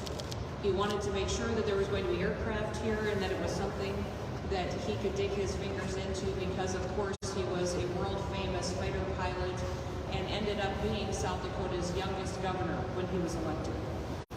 Now, over 70 years later, we're standing here at the 114th Fighter Wing, and that is named after that leader, Joe Foss, and it is the mission of the 114th Fighter Wing to deploy worldwide and to execute directed tactical fighter sorties to destroy enemy forces, supplies, equipment, communication systems, and installations with conventional weapons, or, when directed by the governor, to protect life and property, preserve peace, order, and public safety. We appreciate the service of our National Guard. Our Air National Guard is the finest in the nation, and we're very proud today that we're here with them to deal with another national security issue that our state is facing. It's a different method to protect our citizens, but it is extremely important that we use every tool we have in the toolbox to make sure that the freedoms that we enjoy today will remain for generations to come. Our National Guard protects our freedom abroad so that we don't have to do it here today. But if we can help them by fending off any of the threats that we may face from countries that hate us, such as China, Russia, Iran, Cuba, Venezuela, North Korea, we should do that. And our taxpayer dollars should not go to enrich the revenue streams of evil foreign governments. Today we are clearly making that stand here in South Dakota. With this legislation, South Dakota will continue to be the beacon of freedom to the rest of the nation, and we will continue to lead by putting the security of our people first and taking action when necessary. So, with that, we will move to signing this legislation into law. We're going to do this a little bit different, and I'll explain it to the folks behind me. We're going to take a picture, just smiling. I'm going to move the microphone out of the way, then we will do a pretend signing while we're looking down while I'm signing, and then I will actually read the title of the bill and sign it into law. Sound good? Okay, you guys all scooch up. That was totally a grandma word, scooch.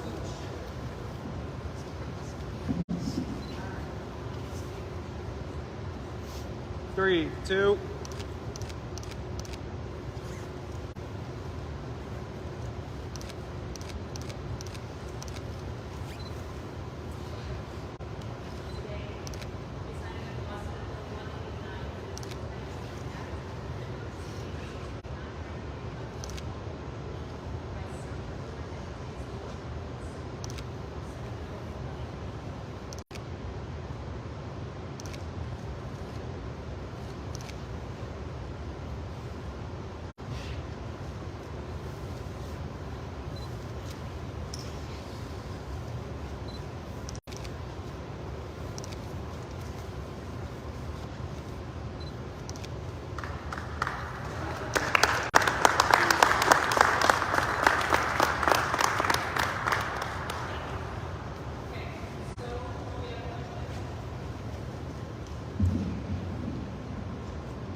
I would say on that topic, a lot of the discussion that happened around the release of those papers had to deal with people's personal financial information. We're continuing to always evaluate if there's something the state needs to do to take action, and that's something that I'll continue to make a priority as well. Yes?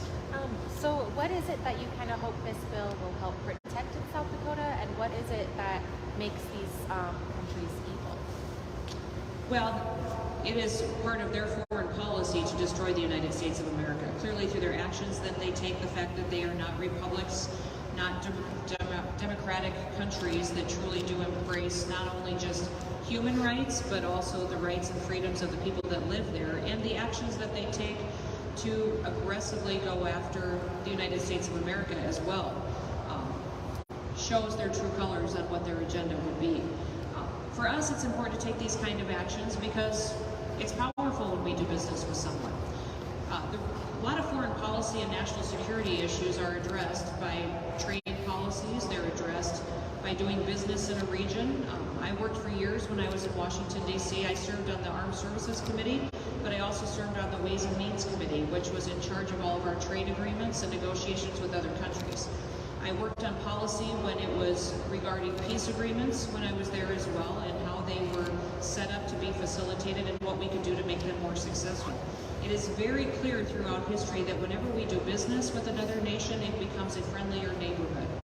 When we are doing and exchanging commerce with them, barriers break down, there's more communication, there's more access to systems and information in that country because you were doing business and having commerce with them. When that is a country that hates us, we should not be doing business with them. We should not be allowing them to access our systems. You saw the South Dakota legislature endorse one of my budget items this year, which was a very, very large investment into our IT systems. We put tens of millions of dollars into upgrading our cybersecurity systems, our programs that we use to help protect them, our server upgrades, and also to address our accounting systems. I think people would be shocked if they realized how much personal information the state of South Dakota has on the citizens that live here.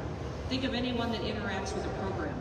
If it's child protective services, we have those family members' information there, those case files. If it's within our Department of Health, look at the amount of information that they may have that you all have experienced over the last several years when it comes to the pandemic and other vaccines or other interactions people may have with their community health centers. If you look at someone who is doing business with the Department of Tourism and the information that may be collected from booking hotel reservations or credit card information that may be entered into game fish and parks to buy them hunting licenses. We hold a lot of private information that it's extremely dangerous if it gets into the wrong hands. We've taken steps to make sure it's going to be safe, but we're also going to take steps to make sure we don't allow the wrong people to access it. And that includes other countries that would use it in nefarious ways to hurt our people, and to hurt our state, and to hurt this country. Another piece of this web of policies about South Dakota economy was the CFIUS SD policy. Have you reflected at all on reasons that went down, and what you plan to do to bring that back? Yeah, Jason's asking about the bill that I proposed and brought to the legislature to ensure that China couldn't own our ag land.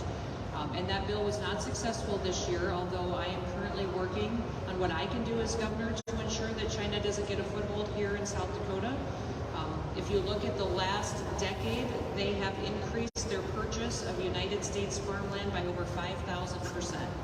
Listen, we can't allow these countries to come in and to become our neighbors, especially when you are home to Ellsworth Air Force Base, which is going to be the home to the next platform that will defend this country.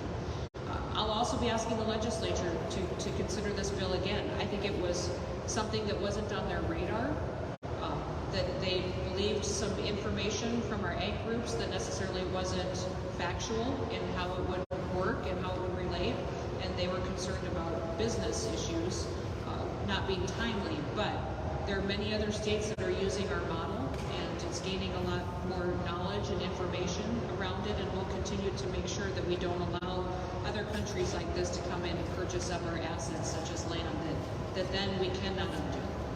Are there any other state-owned industries outside of computing that are currently doing business with South Dakota that would be impacted by this law? By the law that we signed into law today? Yeah. There could be. We're doing, this is in regards to contracts. We've gone through with our Bureau of Information and Technology and looked at all those contracts that we have and are conducting with other companies. We haven't had other companies express concerns with us. We also have over 1,000 companies that have already certified to us that they do not do business with these countries. So I think overwhelmingly the business community in South Dakota and those that we currently are doing commerce with, they endorse this idea. They're all on board, and they're willing to certify to us that they will obey the law as it stands, and they're grateful that we brought it forward. 1972 law requires the banner to take a look at all of the USDA and AFIA reporting and then assess those if questionable and refer to the Attorney General. About a month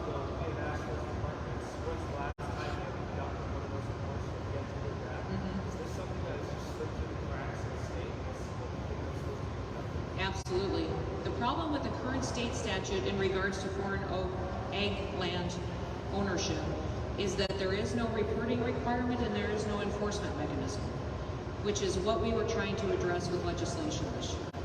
We didn't want to ban other countries from coming in and purchasing our land because we recognize it's important to remain business friendly in South Dakota. It's important to evaluate every single purchase and see if it really is something that is bad for our state or something that should move forward to help our citizens here get more opportunities in the future. That's why we set up the CFIUS model, the Committee on Investment, because it would review every purchase, and if it had concerns, refer it to the governor with a recommendation. Other states are approaching all-out bans, which I think is very anti-business, and people will get hurt, and there'll be good people who maybe there's confusion about how their business model is set up that will not get to move forward with a purchase because of that. Our review process, I believe, was the best approach, and it had a committee that specifically looked at every purchase and then could make recommendations on if it should move forward or not. Yesterday you signed the tax cut holiday. I know that you've been pretty critical of it in the past couple of weeks. What changed your mind? Well, listen, it goes away in 4 years. I think our people deserve better. You know, we have historically changed this state. We have moved tens of thousands of people here. We have moved more economic development, investment, and business here than in our history. And it is from embracing freedom. We have embraced good business principles, and what people have always talked about working actually worked here. It was facilitating growth and profitability and incomes going up for people and for families. It's time the legislature start looking at opportunities to benefit those people that get up every day and go to work. My concern every year when we go to the state capitol is that we certainly hear a lot from people who want more funding. I wanted the taxpayers to be represented as well. So this is, you know, a reduction in taxes for the next several years. I'm going to continue to work to make sure that it's going to be permanent in the future. You've also signed like a slew of bills for criminal law and prisons. Do you want to just kind of talk about the expansion, from parole limitations to even the DUI? Sort of what's your statement on all of those laws that have gone? Well, every year there's a lot of bills that move through the legislature that deal with public safety. How our criminal statutes work, also where investments go as far as keeping people safe. I think the biggest challenge that we've had is the amount of investments that need to be made into our facilities.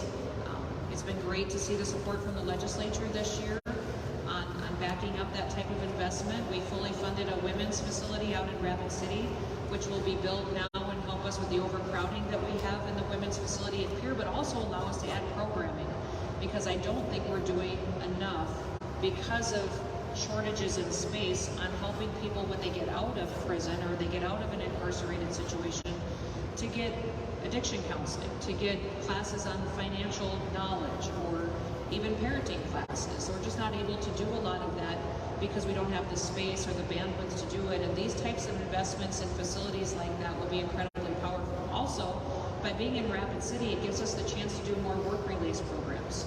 Individuals that can be closer to their families while they're incarcerated, so they can be visited more often, but then also they can have work release programs get tied into an employer so that when they come out of prison, they have more consistency and they could potentially step right into a career that will help them. What happens is if they come to Pier and they're from Sioux Falls or from Rapid City or from somewhere far away, when they go back home, they have to go find a new position, all new beginnings, adjust to all the changes that they're going through, and that only adds more stability. So I think it's going to be wonderful to see that women's facility built out, and then also have a large chunk of investment being made into addressing our men's facilities and what we're seeing here for issues at the penitentiary in the future too.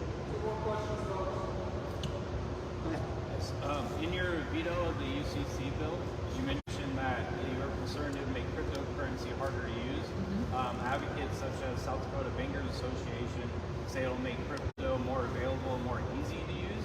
So what information have you seen that counters that?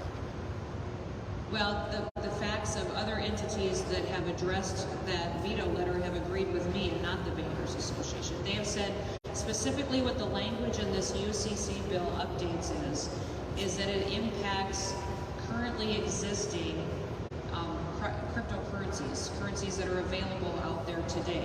So if in the future a federally established CBDC is established and put into place, it would invalidate those that are currently in existence today. I think that shows clearly that it would pave the way for more domination of a federal CBDC, that it is something that this UCC guidelines does not get implemented until 2024.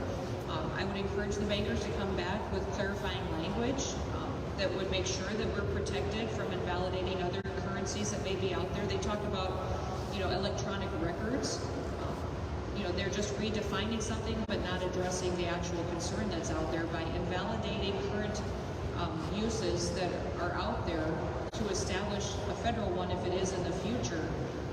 Should be a bit alarming to everyone and needs to be addressed. Last question. You've signed the budget, you've signed the tax holiday. Do you have anything to add to Senator Schoenbeck and the critical of you and your staff for focusing on things outside the state? Oh, listen, you guys know Senator Schoenbeck almost as well as I do. That's his way of saying he loves us all, right? If he doesn't kick us in the teeth once a week, then that means the guy isn't doing what Senator Schoenbeck has done for decades. So that's just his personality.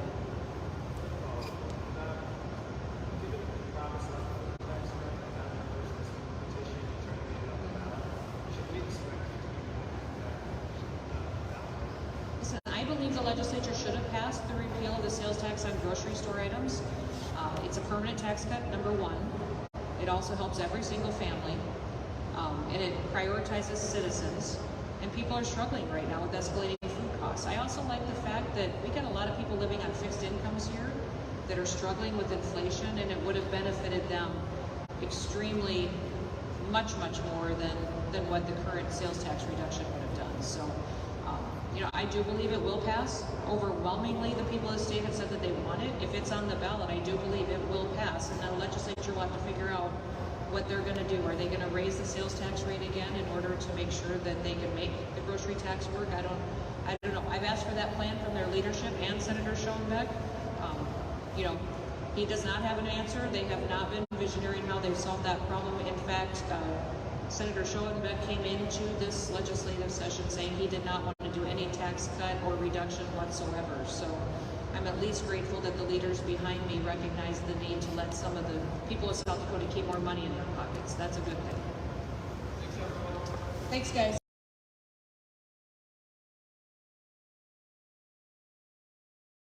So wonderful to be with so many friends here today.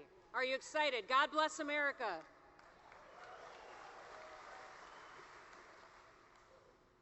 Charlton Heston once said, "Those dead old white guys who invented this country, they knew what they were talking about."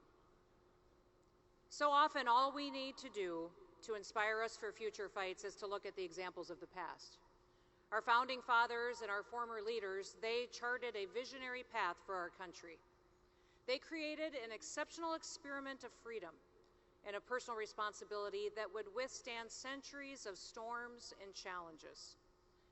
To keep what they built, we must be people who act on values and character rather than our personal benefit. So much of who we are is determined by how we were raised. Now listen, I didn't grow up in politics. On our farm and ranch, we didn't talk about politics, we lived them. We had a gun cabinet in our living room. We had a shotgun hanging in the back window of every single pickup and tractor. Our family vacations were even hunting trips. Long before I ever ran for office, I became a lifetime member of the NRA.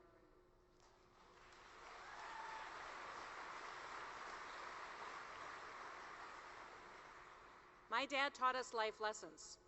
He taught us common sense, and often those were taught during our hunting trips. As soon as we were old enough to ride a horse, he would take us hunting. He'd pack us by horseback, sometimes 20 miles back into the wilderness to hunt elk. I didn't always know it back then, but those hunting trips gave me a lot of confidence. They helped me become a problem solver. For instance, I remember being only about 9 or 10 years old, and we had hunted all day, miles and miles from camp in the high country in the Bighorn Mountains.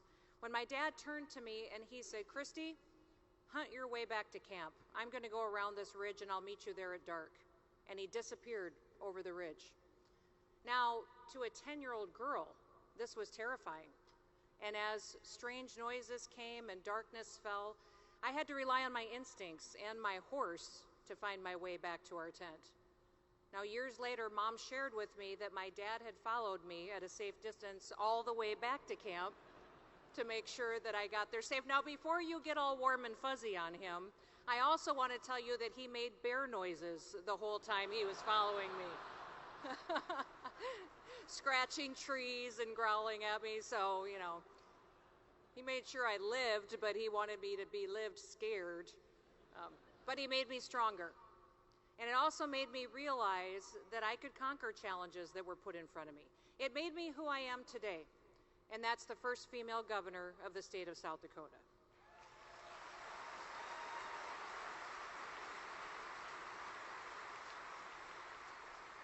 Now, with me today, I have my husband, Brian, who has been with me every step of the way for the last 31 years. Now, I want to thank him for all of his support, but also for the amazing family that we've been blessed with. And speaking of family, I've got 3 kids, 2 son-in-laws, and did you know that I'm also a grandmother? Not just once, but twice. Have 2 beautiful grandchildren.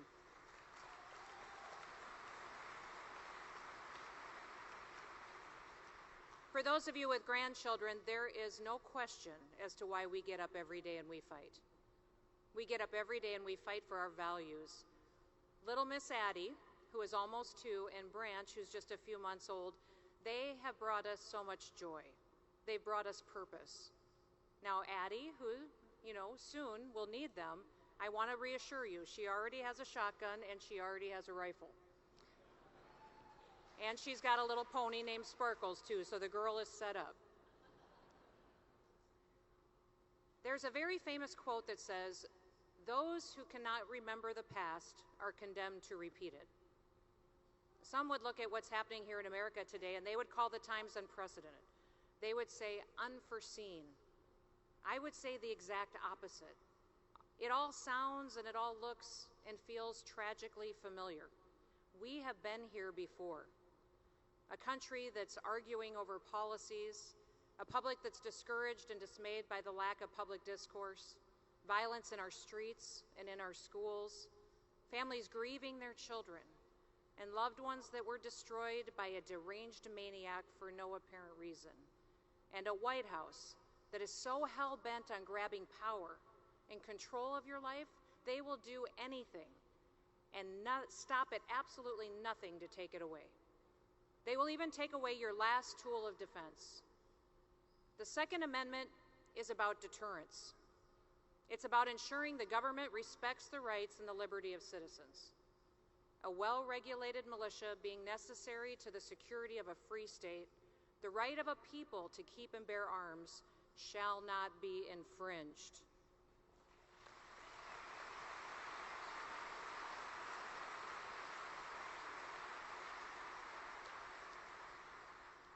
Those 27 words are freedom's last line of defense. The founders understood deeply that without an armed citizenry, authentic freedom could not and would not survive. And how did they know this? What were their circumstances?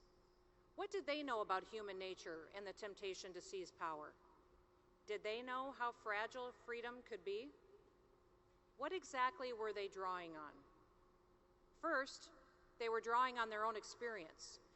The founders knew that the country would never have survived the Revolutionary War if the colonists hadn't owned their own weapons. The very first battles of the Revolutionary War, the battles of Lexington and Concord, started when 800 expertly trained British soldiers came to seize the weapons of the citizens. Those colonists, those Americans, were untrained. They only had their personal weapons, their muskets and pistols to fight back. One American named Samuel Whitmore was 78 years old. Now think about that. In the 1770s, the average life expectancy was less than 40. As the British were retreating from the battle, Samuel hid behind a wall on his property. He ambushed the British all by himself. He shot one with his personal musket. He then shot 2 more with personal dueling pistols, all 3 of those British soldiers died from their wounds. For his heroism, Samuel was shot in the cheek, bayoneted 6 times, and clubbed repeatedly. The British left him there to die, but he refused to. He got medical treatment and he lived another 18 years.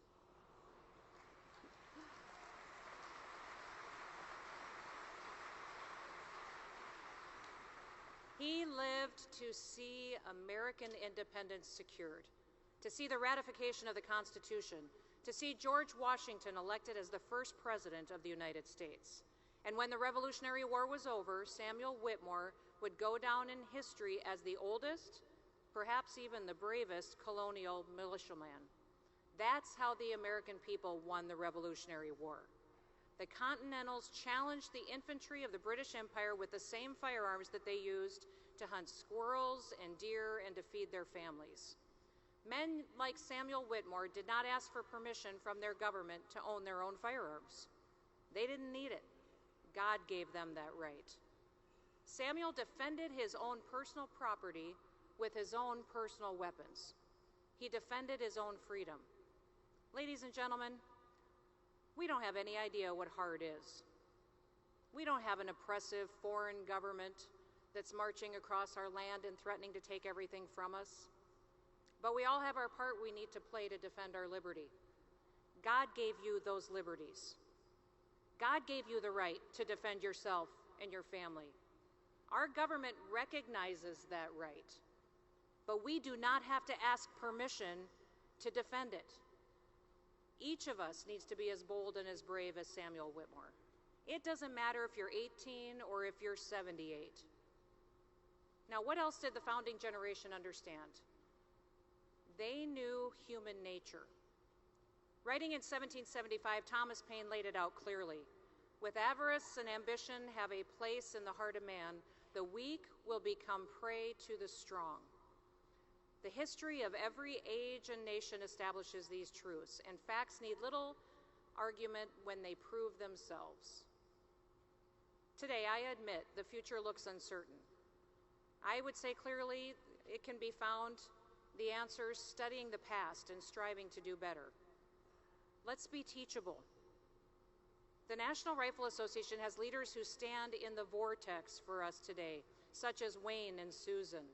We see them and their family walk through the fire for us, and we are grateful for that.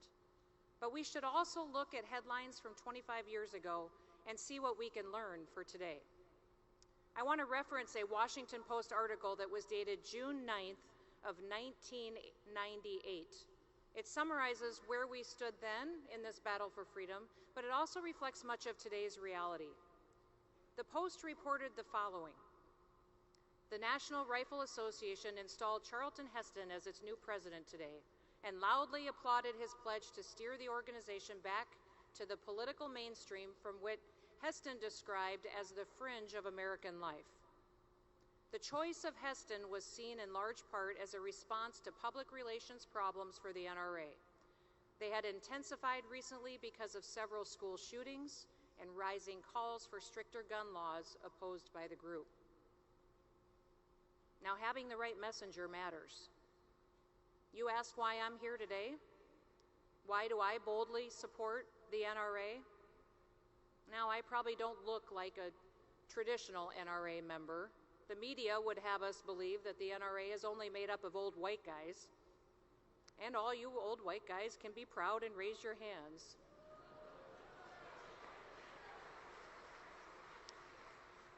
But there's a lot of other people, a lot of diversity within the NRA. Well, let me tell you something. I may be a mom and a grandma, but I am the NRA.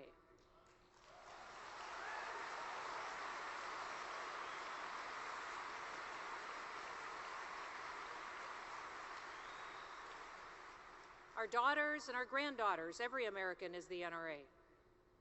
I didn't know I could even be a hunter until I saw my grandma was a hunter, and she was a pretty famous duck hunter. She was good. The Post in that article went on to say that Heston rose to power in the NRA because of the need to soften the organization's public image. Calling the school shootings a child issue, not a gun issue, Heston reasserted the NRA's long-standing position that violence grows from unraveling family values and weak prosecutors and judges. He also added a new twist. He called on the White House to acknowledge many gun violations go unprosecuted for lack of resources. He called on the Justice Department to start prosecuting every federal gun law violation in one major city. This, he said, would include attempts by felons to buy guns, which are rarely prosecuted except in combination with violent crimes. Heston pulled no punches in his first day as president. Referring to the Second Amendment, he said, those dead old white guys who invented this country, they knew what they were talking about. Now again, this article is from 25 years ago, yet that conversation is so relevant for today. What if prosecutors actually did their jobs instead of going on the political attack?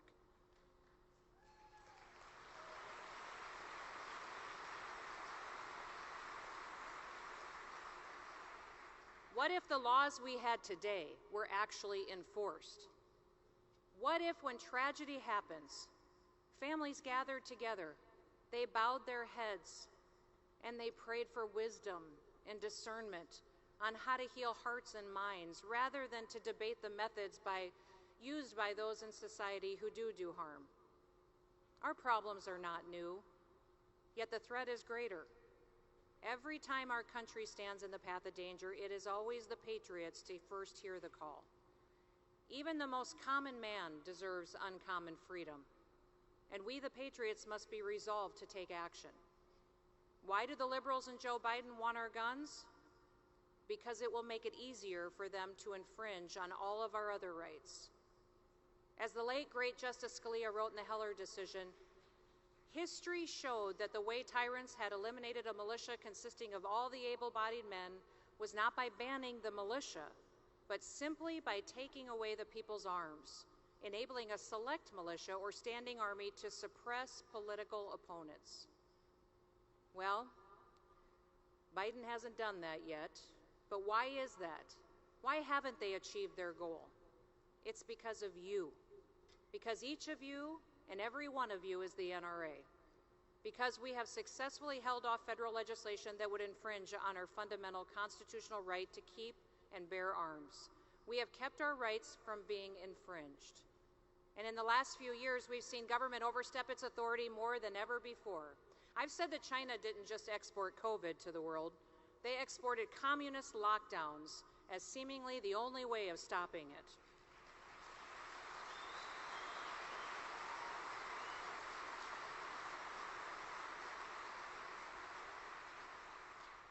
In fact, until South Dakota refused, and was the only state that refused to issue any lockdowns,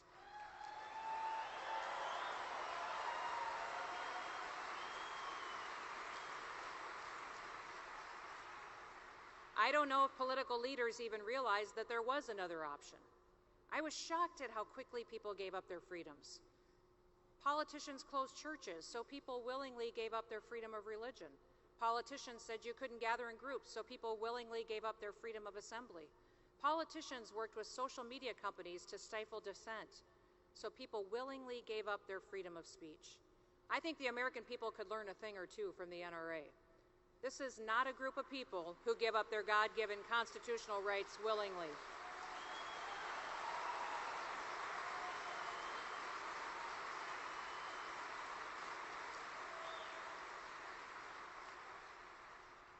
During the pandemic, I spent a lot of time outdoors. Sometimes you just needed a break from the fear and the paranoia that was going on TV and in all the newspapers. My family would often go and relax at a cabin, go fishing, go pheasant hunting. One day I made a video of me shooting a pheasant. I don't know if you've seen it. I had turned to the camera after shooting a bird and said, "Less COVID, more hunting." And the liberals melted down on me. I was a little embarrassed by that video, though, because it took me 3 shots to drop that bird. Obviously, I was a little out of practice. I was making fun of myself. I needed more hunting. It wasn't my best day shooting, and I shouldn't have been surprised when PETA and all the liberal media came unglued and came after me. They couldn't believe that I would say less COVID, more hunting. I was kind of confused by it. Did they want more COVID or less hunting?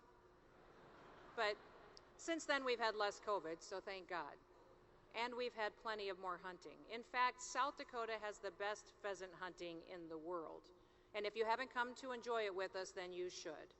But South Dakota's greatest asset is our people. Our state motto is, "Under God, the people rule." And while enduring many challenges over the last several years, we have worked together to turn those challenges into opportunities. Our state is thriving as a result of embracing liberty and personal responsibility. We're setting the standard as the most Second Amendment-friendly state in the nation. The very first bill that I signed as governor guarantees constitutional carry for all law-abiding South Dakotans.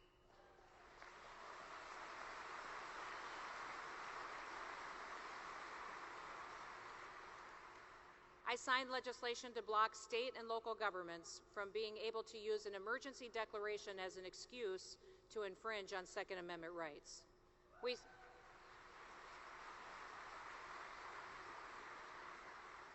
strengthened our Stand Your Ground law. We updated the definition of a loaded firearm to mean that if a round is chambered, making it easier to respond in situations when seconds count. And we made South Dakota the first state in America to not charge a fee for any concealed carry permit. In fact, we now even pay for your federal background check. It will not cost you a penny to exercise your Second Amendment rights in South Dakota.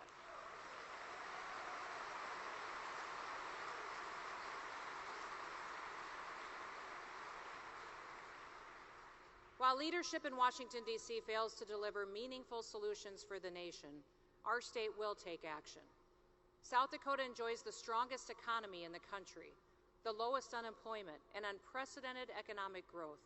Make no mistake, freedom generated those blessings. Winston Churchill once said, "Never give in, never, never, never, except to convictions of honor and good sense." Well, here, my honor and good sense require me to continue to fight for freedom, and that's what I'll do. As I look around this room, I see resolute faces prepared to stand up for honor and for good sense. You are prepared to defend our right to keep and bear arms. I also see a media at the back of the room who insist that we're crazy for doing so. They're prepared at times to shame us and to demonize us. I know they'll attack me for giving this speech and what I've said. But if they think that that's going to stop me, then they weren't paying very much attention during the pandemic. It's not just the media and the big government.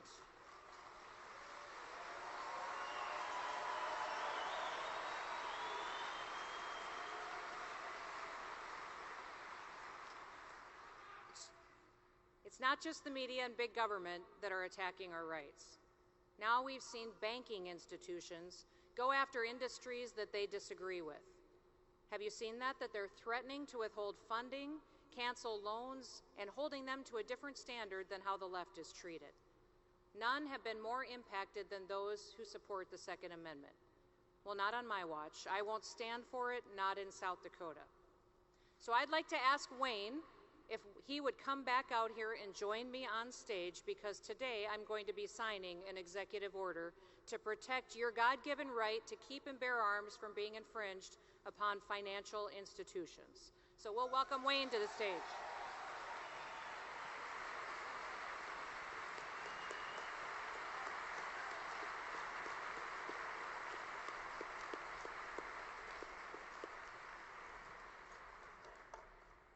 Today I will sign an executive order to protect the God-given right to keep and bear arms from being infringed upon by financial institutions. My executive order, effective immediately, blocks state agencies from contracting with large banks that discriminate against firearm-related industries. Wayne, in 1787, Thomas Jefferson wrote a letter to James Madison, and he talked about how committed he was to freedom. He made this point in Latin, but it translates as, "I prefer dangerous freedom over peaceful slavery." Today with this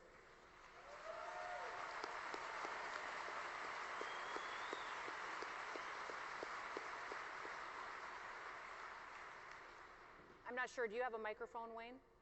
I don't. You don't? I get to put words into your mouth then. There you go. You're doing great. Wayne is extremely grateful to me for doing this for the NRA today.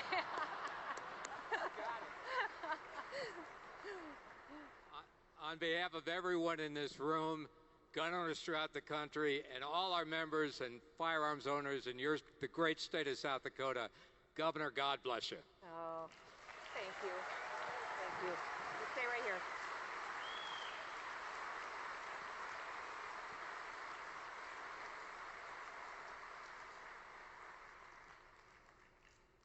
This is Executive Order number 2023-04. The State of South Dakota Office of the Governor, I will be signing it on behalf of protecting those industries related to the gun and firearm industry from being discriminated against by financial institution, banking, credit card, or otherwise.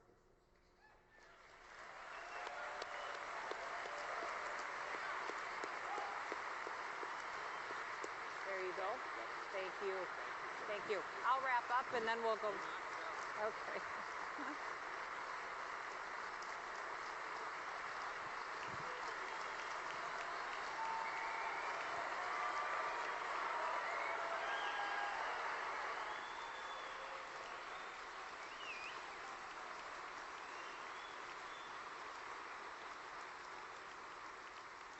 As you leave here today, I want you to remember that quote that Thomas Jefferson wrote to James Madison. I prefer dangerous freedom over peaceful slavery. May we all leave here today inspired by our history and the blessings that we all enjoy, as well as the burden of responsibility that rests on your shoulders. Never give in. Never, never, never. Our freedom is in your hands. Thank you.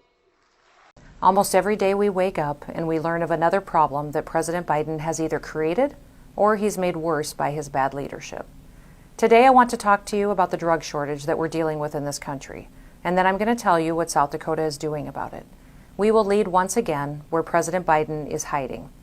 The facts are President Biden has put our key prescription and over-the-counter medicines, drugs that are crucial for our children like amoxicillin, and drugs that are imperative for millions of Americans like insulin, he's putting them at risk. These drugs are produced and controlled overseas, sometimes by our enemies, such as China. Our supplies of almost 300 other medications are all in crisis mode, and we are facing shortages. And it's because President Biden can't seem to deal with China or anything else.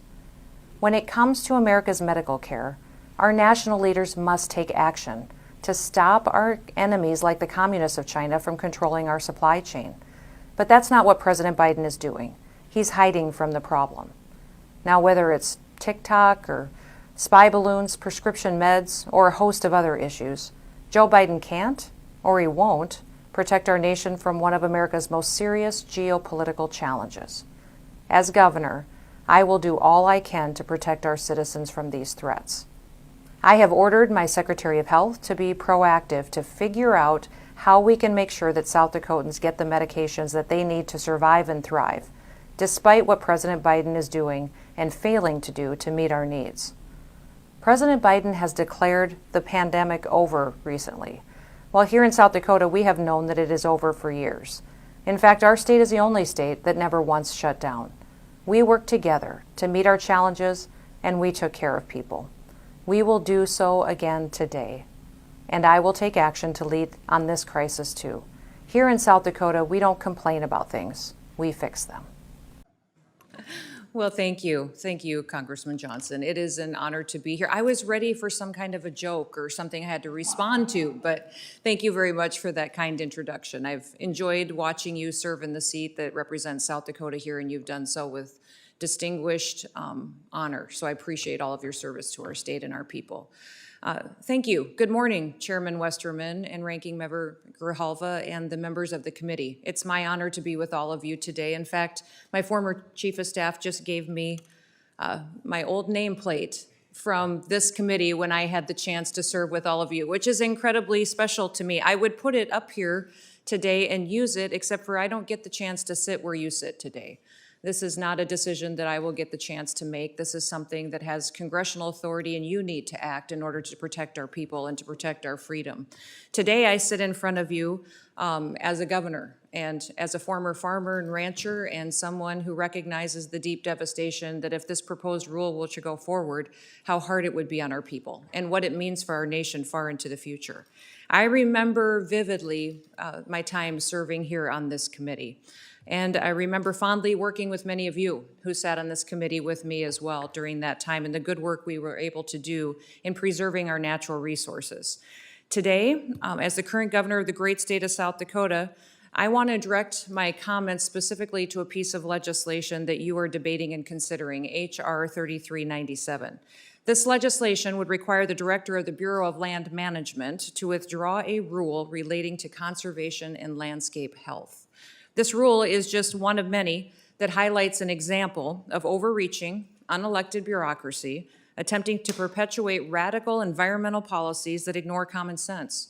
They ignore stewardship practices that have been practiced on our land for generations, while allowing multiple uses of this precious resource to strengthen America and our people. We have doing that for many, many years. In my written testimony, which I've submitted today to you, Mr. Chairman, I list several specific reasons why this rule would be so devastating for our people in South Dakota and for our economy. Why I think it is impossible for them to move forward with this and to responsibly conserve our land. I encourage all of you to read that written testimony. It goes into much more detail. In addition to my testimony today, I've joined a letter with other governors, with governors of Utah, Idaho, Montana, Nevada, and my friend sitting here with me today, Governor Mark Gordon of Wyoming. He's a voice, and they all voice concerns with the Biden administration directly on this proposed rule. Like many of you, land conservation for our family isn't just a theory. It's the way that we have lived for many, many generations. I was raised by a dad who often reminded me, Kristi, we don't sell land because God's not making any more land. From the time I was a young girl, I listened to him talk about soil types.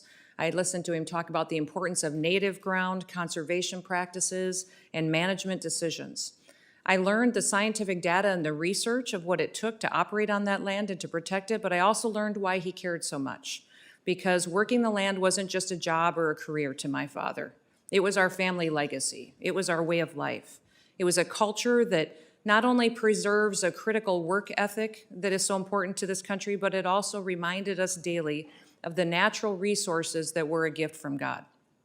As I grew older, I learned more about the importance of keeping all areas of our country productive. To help stabilize the economy, every part of our nation needs to produce, and that would help us during very difficult economic times.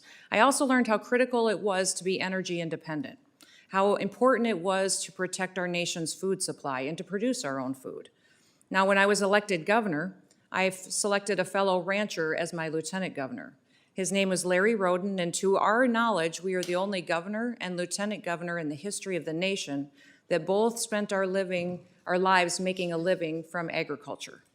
We're very proud of that, and we understand as well as anyone that our farmers and our ranchers care about our land. They are stewards. We care about preserving it to pass it on to our kids and to our grandkids.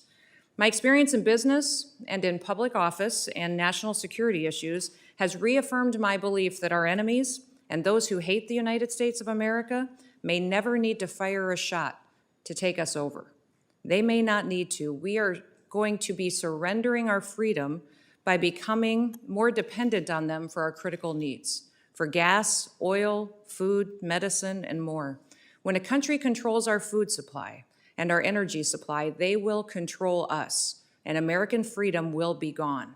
We cannot allow rules like this to move forward in a way that stops productivity and it stops American independence. Nearly 98% of BLM surface lands in South Dakota are grazed by permittees. Grazing is an important conservation strategy in South Dakota. We also host 76 active producing oil and gas wells and 36,762 acres. These acres provide outdoor recreation opportunities, including hunting, fishing, hiking, camping, and more, and we must maintain public access in order for these lands to benefit both South Dakota residents and visitors. Now, Mr. Chairman, I'm smart, and I realize I'm out of time, and you've got a tight schedule. But I've got much more I'd like to share with the committee today on what specifically is wrong with this rule and why it doesn't work, the redundancy in it, the unnecessary burden it creates, how it stops productivity, and the number one concern for me is that conservation is already incredibly a part of every single management practice that happens on BLM land. To go out there and to create a mechanism such as a conservation lease that could be bought by third parties, not even necessarily by people in our own country, and give them access and authority over these lands, it's dangerous. It's not just dangerous to those that are out there working the land. It's dangerous to our economy. It's dangerous to our energy independence, our producing our own food supply. It's dangerous to America. Thank you so much, Representative Curtis, for bringing this piece of legislation. And with that, Mr. Chairman, I will yield back. Thank you, Governor. Back the chair now recognizes the gentleman from Minnesota, Mr. Stauber, for 5 minutes. Thank you very much, Mr. Chair. Governors, it's great to see you.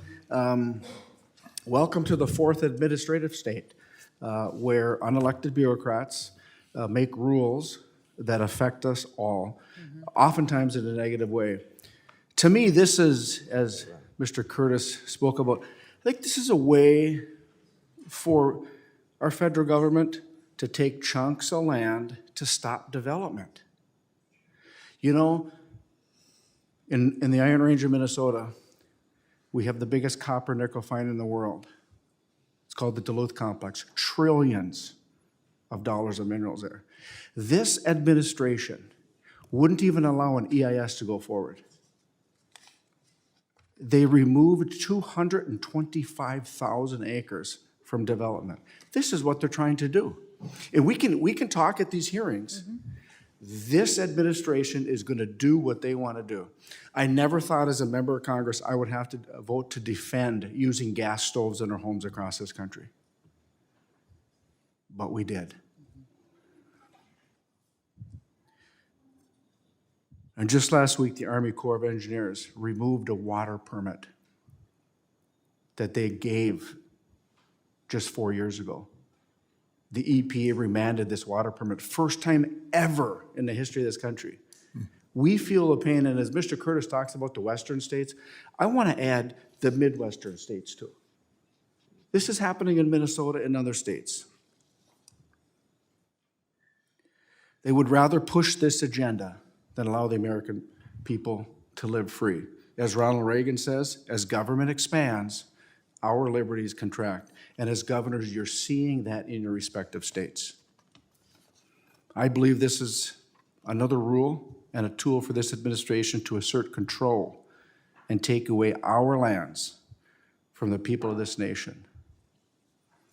Mr. Gordon, Governor Gordon, in your testimony, you shared your frustration with the lack of stakeholder input that the Biden administration considered when crafting this proposal. If the BLM actually listened to your constituents in Wyoming, what do you think they would have heard from them on this dangerous precedent that these so-called conservation leases would have on our federal leasing? Would they fear the federal government pairing future productive leases with conservation leases, or utilizing conservation leases to strategically block off other areas from permitted activities? Can you comment on that? Thank you, Mr. Chairman. Representative, a very good question. It is interesting that no one thought to have a field hearing anywhere near my state. And as a result, that testimony is lost on the BLM.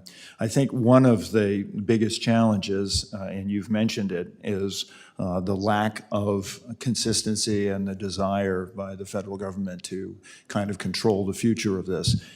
Wyoming has a variety of BLM lands. My ranch, for example, has BLM land holdings in it. If those are put into conservation leases, it could quite conceivably affect the way we operate.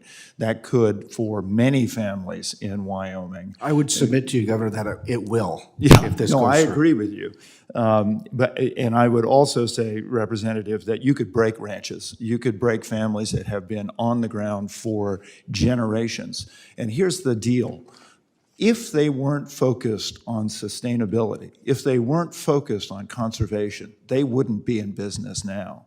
So it would be an irony to say, out of conservation, we're going to break the backs of ranchers who have shown conservation ethic. Thank you. Thank you very much. Governor Noem, it's great to see you once again.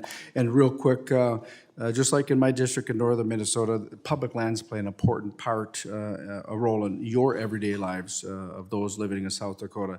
As you mentioned in your testimony, entire facets of your economy are built, both figuratively and literally, on our precious public lands. If this rule is finalized and the BLM gains this tool to weaponize federal lands, what effect is it going to have on your state's economy? Well, thank you, Congressman, for the question. It'll be dramatic. What's interesting to me is that if you read the rule and the analysis the BLM has put out on the rule, is that they've done no economic evaluation. In fact, they've openly declared that this is not a major rule, does not have more of an impact than $100 million on our economy. Yet if you keep reading through the rule, they've done no economic analysis and have no idea what the consequences will be if this is put into place. What's also interesting is that there's a real lack of environmental data as well. They don't know how this is going to help, and they make no attempt to even define that our stewardship of the land will actually get better. They openly say that there will be public input, yet do not conduct and follow through on that. Our people have not been heard from, other than the ability to submit comments, which I would say the ranking member referred to people such as land managers and elected officials in some states having an important voice because they're in bigger states. You know, in my world, everybody matters. It doesn't matter if you're big or small or important or not important. You should listen to them, especially if they're making a living off the land. But you have submitted for the record comments from many, many associations of people that engage in recreation, grazing, the Cattlemen's Association, many, many more that have submitted comments against this rule. So I would encourage you to, even though they're not going to conduct public hearings because they don't want to hear what they're going to have to hear, I would say look at those comments that are being submitted to the formal record. And again, in this rule, there's some mechanisms to allow them to stop putting things in the federal record and to stop taking public input at all. Right. So that's another overstep that the BLM made promises years ago that they're trying to do away with in this proposal in front of you today. Thank you very much, and my time's up. I yield back, Mr. Chair.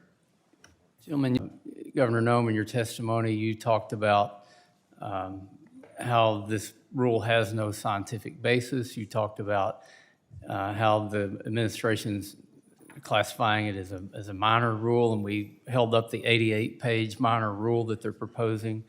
And I know a few years ago, I was out in Wyoming and South Dakota, and in the Black Hills area, and I was there on a very sad day. It was a day that one of the mills in South Dakota closed, one of the few mills remaining out there, and wasn't planning to meet with you, Governor Noem, but there was a forest fire that very day, and you had to fly over to be there for the forest fire. And I will say that some things do change. Probably since you've been on the committee, we actually passed out 2 bipartisan pieces of forestry legislation this week, one of them with a 39-0 vote, and it was on Good Neighbor Authority, which I know you worked on when you were here in Congress. And that bill had passed the Ag Committee 51-0. So we're starting to wake up and realize the benefits of forest management. This will allow tribes to do some of the same work, tribes and counties to do the same work that that states are able to do. But when I was there, I reviewed a report, and I've got a forestry background that was written not just by bureaucrats, but retired bureaucrats from the Forest Service on how the forest should be managed. And it was offensive to me from a scientific standpoint, and the basis. There was no science or knowledge that went into it. It was purely a biased report written to influence how the forest was going to be managed. So it didn't appear to be a great day in the Black Hills with a mill closing down, a forest fire raging, and a new withdrawal from, if you will, from the Forest Service on land. But you mentioned that Good Neighbor Authority is working and things are happening better in the Black Hills. So I know both of you utilize the Good Neighbor Authority. Can you talk about how that and other programs that are run by the state can actually make conservation better and make our federal lands better? Well, in the Black Hills, we've utilized Good Neighbor Authority to cooperate with other layers of government, with the state, with counties, with outside associations, and we've run incredible projects that have allowed us to go out and manage the forest to make sure that we were considering all aspects of what a successful forest looks like. That's the kind of rules and suggestions and regulations that I believe we should be focusing on in Congress to cut strings rather than to tie more onto us, to allow us the freedom to look at what specifically is happening in each situation and adapt to that. That was used very successfully for us to defeat and push back the pine beetle epidemic that we were dealing with at that time that was making the Black Hills so dangerous. And it worked overwhelmingly. Since then, we've seen more and more regulation coming in, specifically the GTR that was put forward by the Forest Service that cut our cubic cord feet was pretty devastating for us to see that it wasn't built on anything on the ground. And that's what is another aspect that's impacting the Black Hills right now, why we're seeing our mills being threatened and our timber industry struggling. I know Governor Gordon's been deeply involved in this as well as we've been trying to brainstorm and how we can keep the economy going. It's so interesting to me that we import a lot of our lumber from Canada while we have excess lumber here that we just don't allow ourselves to utilize to help support our country. And now we have lumber from California from burned out wildfires that's being shipped all the way to South Dakota to our two mills. I almost Doesn't make passed any out sense. when I heard the solution was to ship in lumber from Well, logs. they're actually doing it a Logs little from bit. California, add all that freight. Think of the carbon emissions on that. I absolutely- To get out your Governor Gordon. What, and Mr. Chairman, I mean, it's the lessons well learned in that particular instance. That's because the mill industry in the Northwest is dead. You know, we put it out of business. And so in order to take care of those logs, we had to figure out a way at enormous cost, both carbon and to the taxpayer, to get those logs to South Dakota, just to get them taken care of. Good Neighbor Authority has worked. It's incredibly valuable. We're working on it, obviously in the Black Hills, but also in the western part of our state. And I will point out one other thing that's really critical about this. As we look at the Colorado River and the challenges it's had over the last several years, if we don't manage our watersheds well, we will compound our problems with droughts. We will compound our water shortage issues. So, and Mr. Chairman, as a forester, you know very well that when somebody says we're going to take this offline, we're not going to manage the forest, succession doesn't stop. You end up with, you know, post-successional forests that are tinderboxes. You end up with all kinds of strange things that happen. Management happens when we actually have the ability to do something. And the point I would like to make as we wrap up this panel is that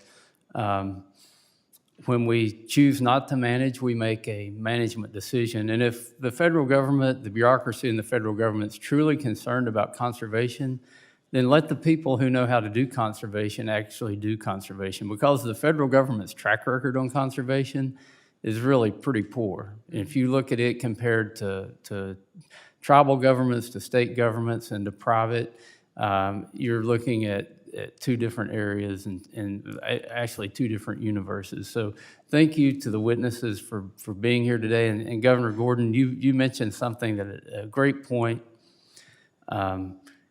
When these trees burn, they're releasing carbon dioxide. When they fall down and deteriorate over time, it's actually methane. They release CH4 from the digestion from the bugs that are eating them. So it's you can burn it up as CO2 or let it rot and create CH4, or you can utilize those products and create good jobs in rural economies. But again, thank you both for being here today.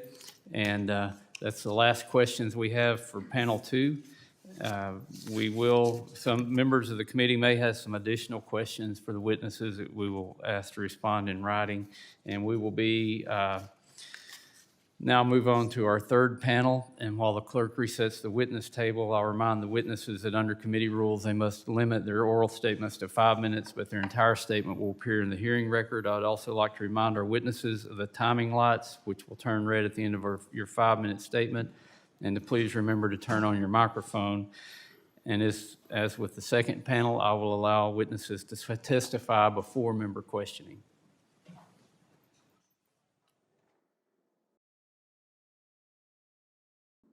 Good morning, everybody. I was just getting in the car to head to a meeting, and I was thinking about something I posted on my social media on May 24th. It was about a new song that had just been released that my friend Neil Thrasher helped write, and Kalo as well, both dear friends of mine.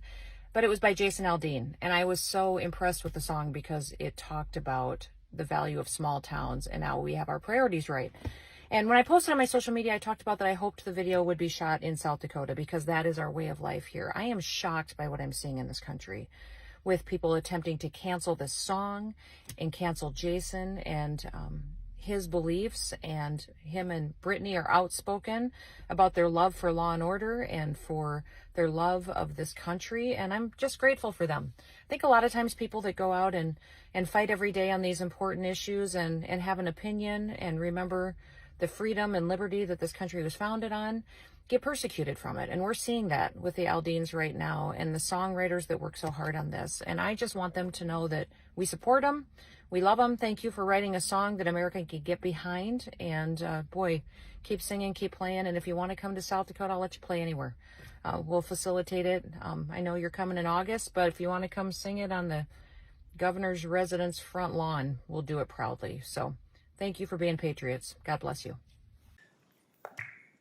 Was not the call of votes, which we do expect to happen here soon. We're now going to go to the sponsor of the bill, Mr. Curtis from Utah. You're recognized for 5 minutes. Thank you, Mr. Chairman. I would like to explore for a minute this relationship between states with large amounts of federal land in the East Coast and perhaps help my colleagues understand this relationship.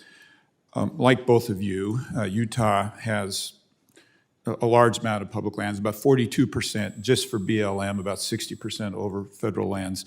And there were no hearings in Utah on this. And I think that kind of shows the heart of the frustration of those of us in the West. I was on this committee and watched the efforts to move the BLM to the West, to Colorado, successfully started and then pulled back. And really saddened that that wasn't completed because, like both of you, we have great relationships with our BLM folks in the state. We meet with them frequently, we talk with them, they understand our perspective. And so this is not an anti-BLM sentiment from us. It's more of a feeling that people who have not been to our states, who won't hold hearings in our states, who won't come to our states, have a degree of hypocrisy in telling us how to manage our lands. And I'd love to give both of you just a second to comment on that relationship. Governor Gordon first. Well, thank you. And I think actually the good Congresswoman's testimony, Mr. Chairman, somewhat offended me. We invited Secretary Howland to come to Wyoming to do a couple of things, to meet with the tribes on the Wind River Reservation, which have a long conservation standard, and we've worked very closely with them on a number of issues. We also invited her to go look at the Jonah Field, where oil and gas companies are doing remarkable work to save the sage grouse. She demurred from that and instead went to Yellowstone National Park. And it's very frustrating to me when people aren't willing to look at on-the-ground work. And Chaco Canyon is a great example of where, quote-unquote, conservation has led to amazing amounts of erosion. You know, the other thing that I'm particularly frustrated about on this with the lack of hearings and the lack of process on this is that we have both Governor Polis and I, Governor Polis is a Democrat, have written to BLM and said, can we please use indaziflan to control invasive species? We have yet to see them approve the use of that chemical, which would help with, as you know, cheatgrass and other things. It's ironic because USDA has approved it, the EPA has approved it, and yet they're dragging their feet. I've got a really important question after Governor Noem answers this that will actually tie into that. So Governor Noem, do you want to respond briefly to this relationship between the East and the West? Well, it's just, you know, the Congresswoman was wrong in virtually everything that she said. I think that they're trying to cast this narrative that we don't care about the environment or stewardship of our lands, and that we can't work with our local BLM offices. We can. There is the sustained yield is a mandate right now of the Federal Lands Policy and Management Act. So what's interesting to me is that South Dakota is the second largest producing state of renewable energy.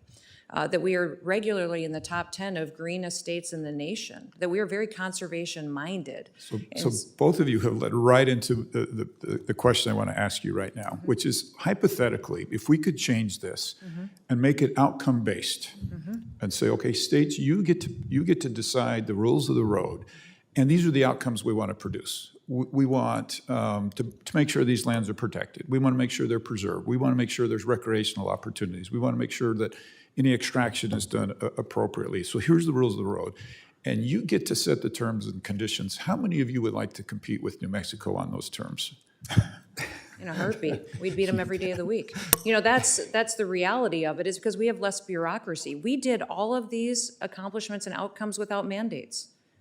South Dakota doesn't go out there and mandate practices and mandate more taxes to fund government programs to make this work. We do it in partnerships. We have conversations. We have honest, working relationships with the people who live there and recognize the value of the land. This describes this tension that they feel from us, that they interpret as not caring about the lands. But in essence, it's more, please don't tell us that we know, that you know better than we do in a place that you've never been, where, by the way, for decades and decades and decades, we have done a fabulous job of this.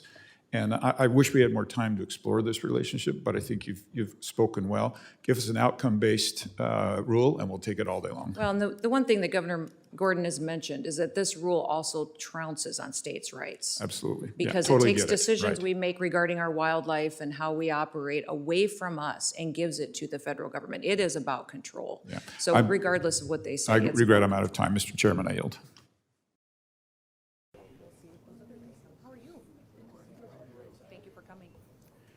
Good morning and welcome. I'm Mark Griffin, President and CEO of Lewis Drug, and we're here on a special day to introduce a governor's initiative for the safety and health care of the state of South Dakota, and we applaud her vision. At this point, I'd like to introduce the Secretary of Health. Good morning. It is good to be with you today. Thank you, Governor. Special thanks to Bill and Mark for inviting us and allowing us to have space here at Lewis Drug. Here that Lewis Drug has been since the 1950s, has had this place right here. So it's very fitting to have this discussion. My name is Melissa Makestead. I am privileged to serve as the Cabinet Secretary for the South Dakota Department of Health since late last year, and I've also been a healthcare provider in the great state of South Dakota for over 30 years. And my practice settings have been anywhere from healthcare systems to rural clinics to long-term care facilities, and I'm very much committed to promoting, protecting the public health of all South Dakotans. So we're here today to call attention to the nationwide medication shortage. Governor Noem will share some solutions in a moment, but I first want to talk to you about the problem that is at hand. In December of 2019, the Senate Committee on Homeland Security and Governmental Affairs received a report on the challenges healthcare providers were facing in getting medications for their patients based on the lack of availability. In that report, according to this, 80% of the active ingredients for generic prescription drugs sold throughout the United States come from foreign countries, primarily China and India. The report also acknowledged that there was a shrink in diversity in the supply chain and that the U.S. did not have the capabilities to rally response to any future disruption. And it also outlined that it was impossible to know where our pharmaceutical drugs are sourced from. That vulnerability continues to exist and has also gotten worse. Pharmacists here in South Dakota and across the nation, both inpatient and retail, are struggling under the massive federal failure. So this is not a new issue. Drug shortages have been growing over the last decade or so. What is new and progressively worsening is our reliance on single sources for our diversity of the drug supply chain. The U.S. no longer has the capabilities to manufacture our medications, especially our generic medications. In addition, the U.S. now competes with the entire globe for the same sources. China is the raw material holder, and India is the finished product manufacturer for the majority of generic medications for the entire globe. This is a problem, and this is a vulnerability that hit Main Street, South Dakota, even just this last December.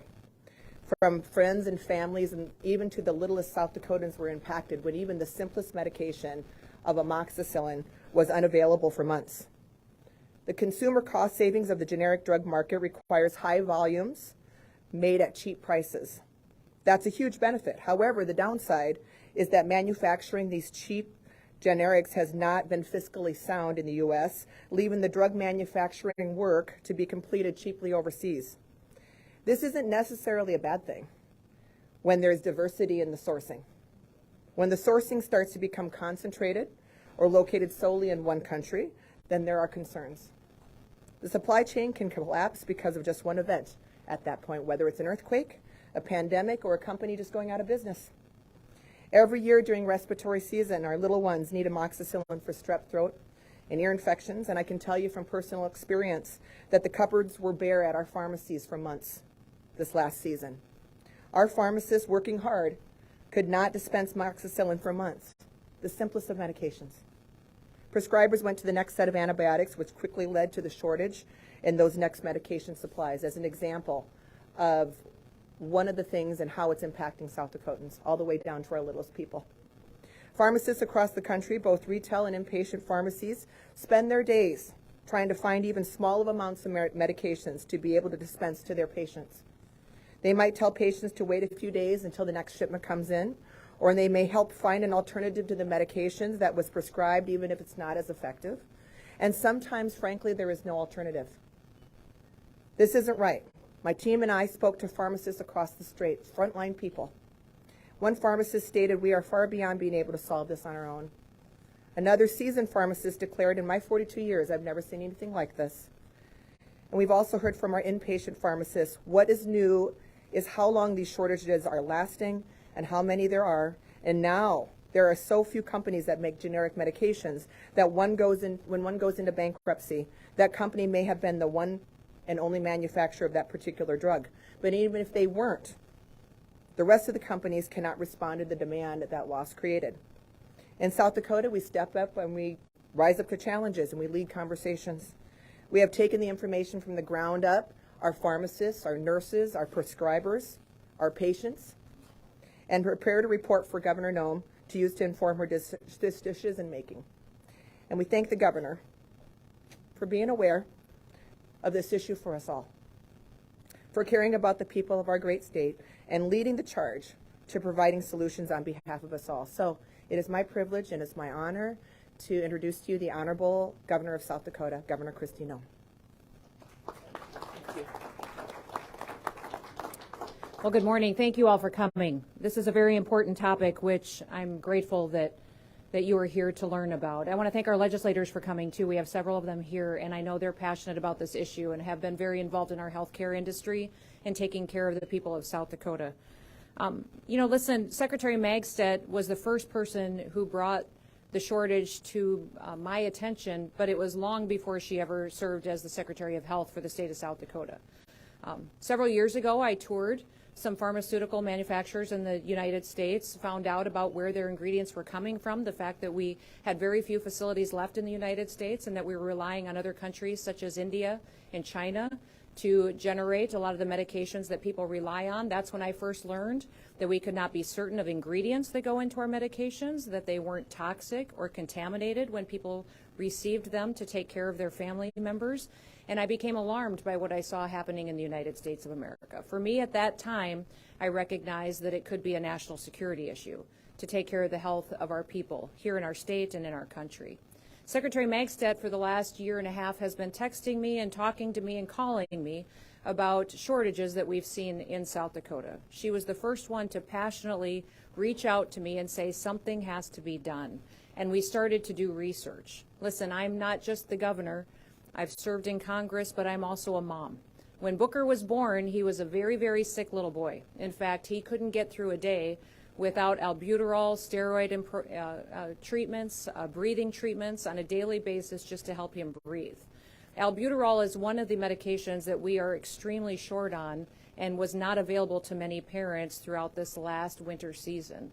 I cannot imagine the fear that would have struck my heart, knowing that my little boy couldn't breathe unless I had a medication, and that medication was not available to them. We need to take action to make sure we're protecting our families, our children, that we have the ability to provide for them when a crisis hits their family as far as their health care goes. And that is why today in South Dakota, we're going to take action that we can take and call on Washington, D.C. to do more. Our Department of Health manages an inventory of medications and stockpiles them in case we have key shortages. I learned a lot about that cache of medications during the COVID pandemic, that they needed to be constantly recycled and stockpiled with things that we have a great need for in our state, but also that we need to continuously reevaluate that stockpile. Make sure it's medications that we're struggling to get and that it's people in our state need to have.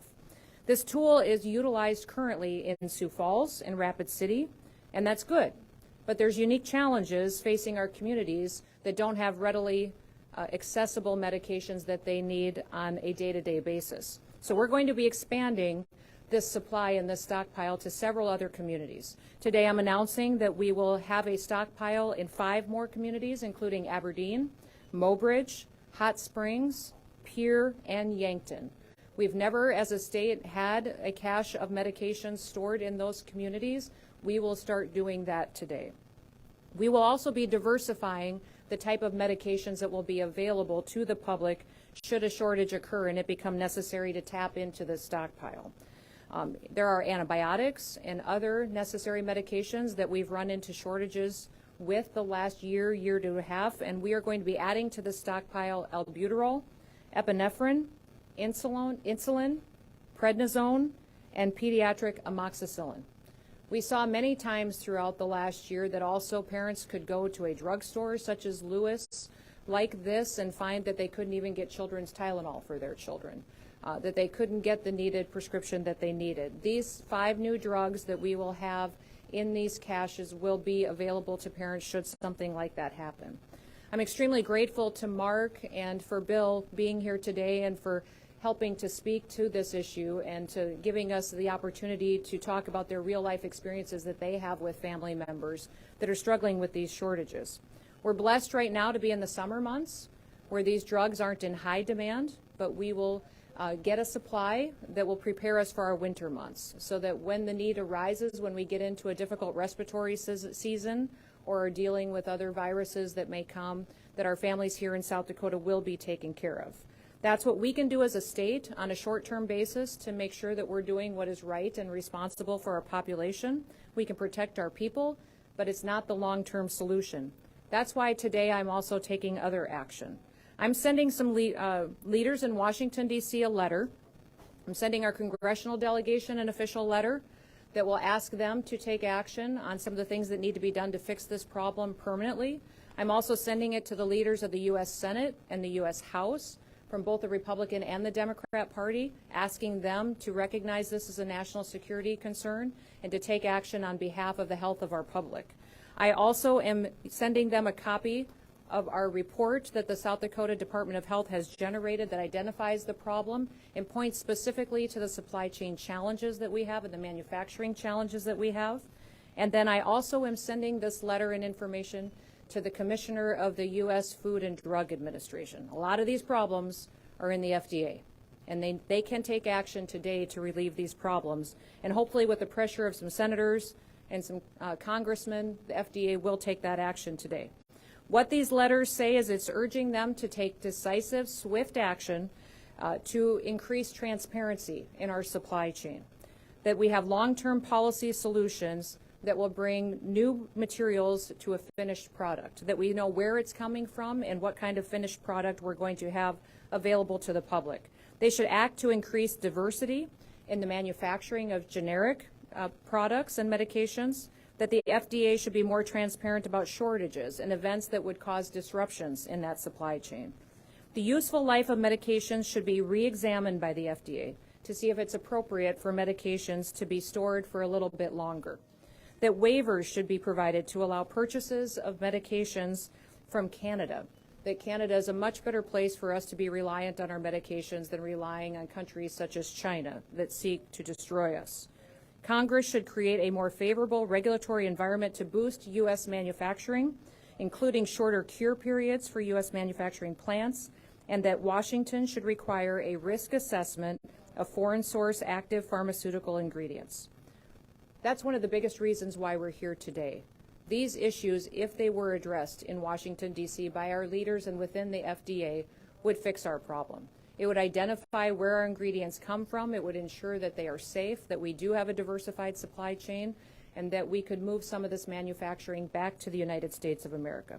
South Dakota can take the action that we can take, but we need cooperation of all leaders that have the ability to weigh in on this issue to truly make a long-term difference. We need Congress and the FDA to be aware of the problem and the challenges and get them to step up and to act.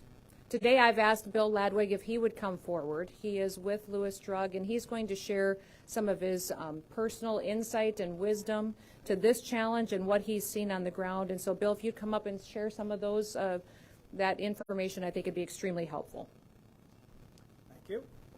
First of all, I'd like to thank the governor and secretary for honoring us with their presence and taking up this issue. I'm Bill Ladwig. I'm the senior vice president of Lewis Drug. I've been here a couple of years. I've seen a lot of familiar faces from basketball playing days and at the Y and other times too. So anyway, as a game set, Lewis Drug is headquartered in Sioux Falls, South Dakota. We have 61 stores in the tri-state area. 41 of them are located in South Dakota. We're the largest retail pharmacy chain in South Dakota, and with that, this store is our first store number 1 in Lewis Drug. So the reason, that's why we're here, we offered to hold the cash through the epidemic that occurred with H1N1, through different biological threat concerns. So there is the cash isn't held here, it's at our distribution center. We keep it there with our 61 stores to rotate stock, keep it fresh. The problem with pharmaceuticals, they expire every 2 to 3 years, and if you don't continue using it, you have to replenish them, reorder them, it gets expensive. So we do, Lewis Drug does our part in the eastern half of South Dakota, and then Dana Darger at Monument Health does the western part of South Dakota. So that is the genesis of where the cash came from. We're doing whatever we can to make sure that we keep continuity with the supply chain. As alluded to before with the governor succinctly, and the secretary mentioned the fact that there's been a concern with supply chain or interruption, and it's commoditization that's occurred across pharmaceuticals. And I don't think the public really understands what's happened to the price point. Oftentimes the medication that's contained, the life-saving medication that's used, the plastic and shipping costs more than the medication does now. It's just become so inexpensive. The United States leads in the brand name manufacturing component. We're very innovative. It's just the generic side of this now has some holes in it. India, which is about 70% of our generic production, did a great job covering us through COVID and keeping the supply chain going. But also now we've got inspections going with the FDA, and there's just interruptions. The albuterol was a concern because one of the pharmaceutical companies went out of business, and they were the primary supplier. And if you have a child who has breathing concerns, the last thing that you do not want to have is albuterol at 2 o'clock in the morning. So amoxicillin, we have a warehouse, and we're dealing with the manufacturers across the whole world as part of a buying program, and we've asked manufacturers what happened with amoxicillin. I've still not got a good answer for that. There's no reason that should be the case. That being said, Lewis is here, and thanking everyone for taking attention. What can we do at state level? Well, we can raise our concerns, and I think that's our point here, is to make sure that we make Washington understand how critical this is going to be going forward. We've been very fortunate that our supply chain has not been interrupted to a larger extent than what it is, but it doesn't mean that we should not take notice. And I think that's what our effort here is to make sure that we're acknowledging that. And I see we've got a couple people here from the hospital side, and also Carrie Shandron's here from the Board of Pharmacy. So this is a community thing. This isn't a Lewis thing. This is a pharmacist being proactive about making sure that we're taking care of our patients. And I guess that's what our focus is. That being said, we're here to field the questions. I can't answer the hospital side. I know that's even more acute than what we have with the oncolytic agents and everything else. But that being said, thank you. Appreciate it. Thank you, Governor. Thank you. Thank you, Bill. We also have Tom Johnson's here with Avera, which we appreciate them being here and being available to take your questions if you have any for them. Sarah is here as well as the lead pharmacist here at this facility, and she is a rock star as well. So thank you all for coming. I'd like to open it up to questions. If you have some questions for anyone that is up here, Secretary Megstad or Bill, who's an expert in a lot of this for many, many years, we've been reliant on for information. Let's go to questions. Mm-hmm.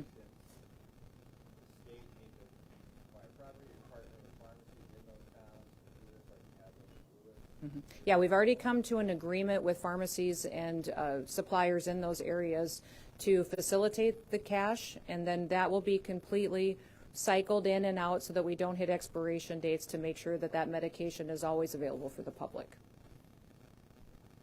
Is that accessible to the healthcare side as well? What happens most of the time with the state stockpile is that when we become aware of a shortage that a pharmacy may be facing, or a supplier, or even a healthcare provider may face, is when that becomes available. There's certain triggers within the Department of Health that we can make that possible for people to access. So Secretary Megg said, I don't know if you want to share details about how that trigger works, but you can go ahead and share that if you'd like to. Sure. We don't, and not reinventing a wheel. We've already got fantastic pharmacies that know how to rotate stock, know how to dispense medications to patients, and also maintain the high standards that it takes to dispense a medication correctly. So we rely on those experts to do so. And then we also rely on the boots on the ground to let us know when sort of shortages are happening or when that stockpile needs to be taken up. So, we don't take a top-down approach. We take down from the boots on the ground, bring that information up to us, and we'll rely on that, as we have with the rest of the cash that's been in existence for probably 15, 20 years already. So, thank you. Yeah, I think most pharmacists, if you would talk to them, or if you've talked to your family pharmacist, they will, at times if they're filling a prescription for you, will say that they don't have it, and they have to call around to other pharmacies and see where it would be available.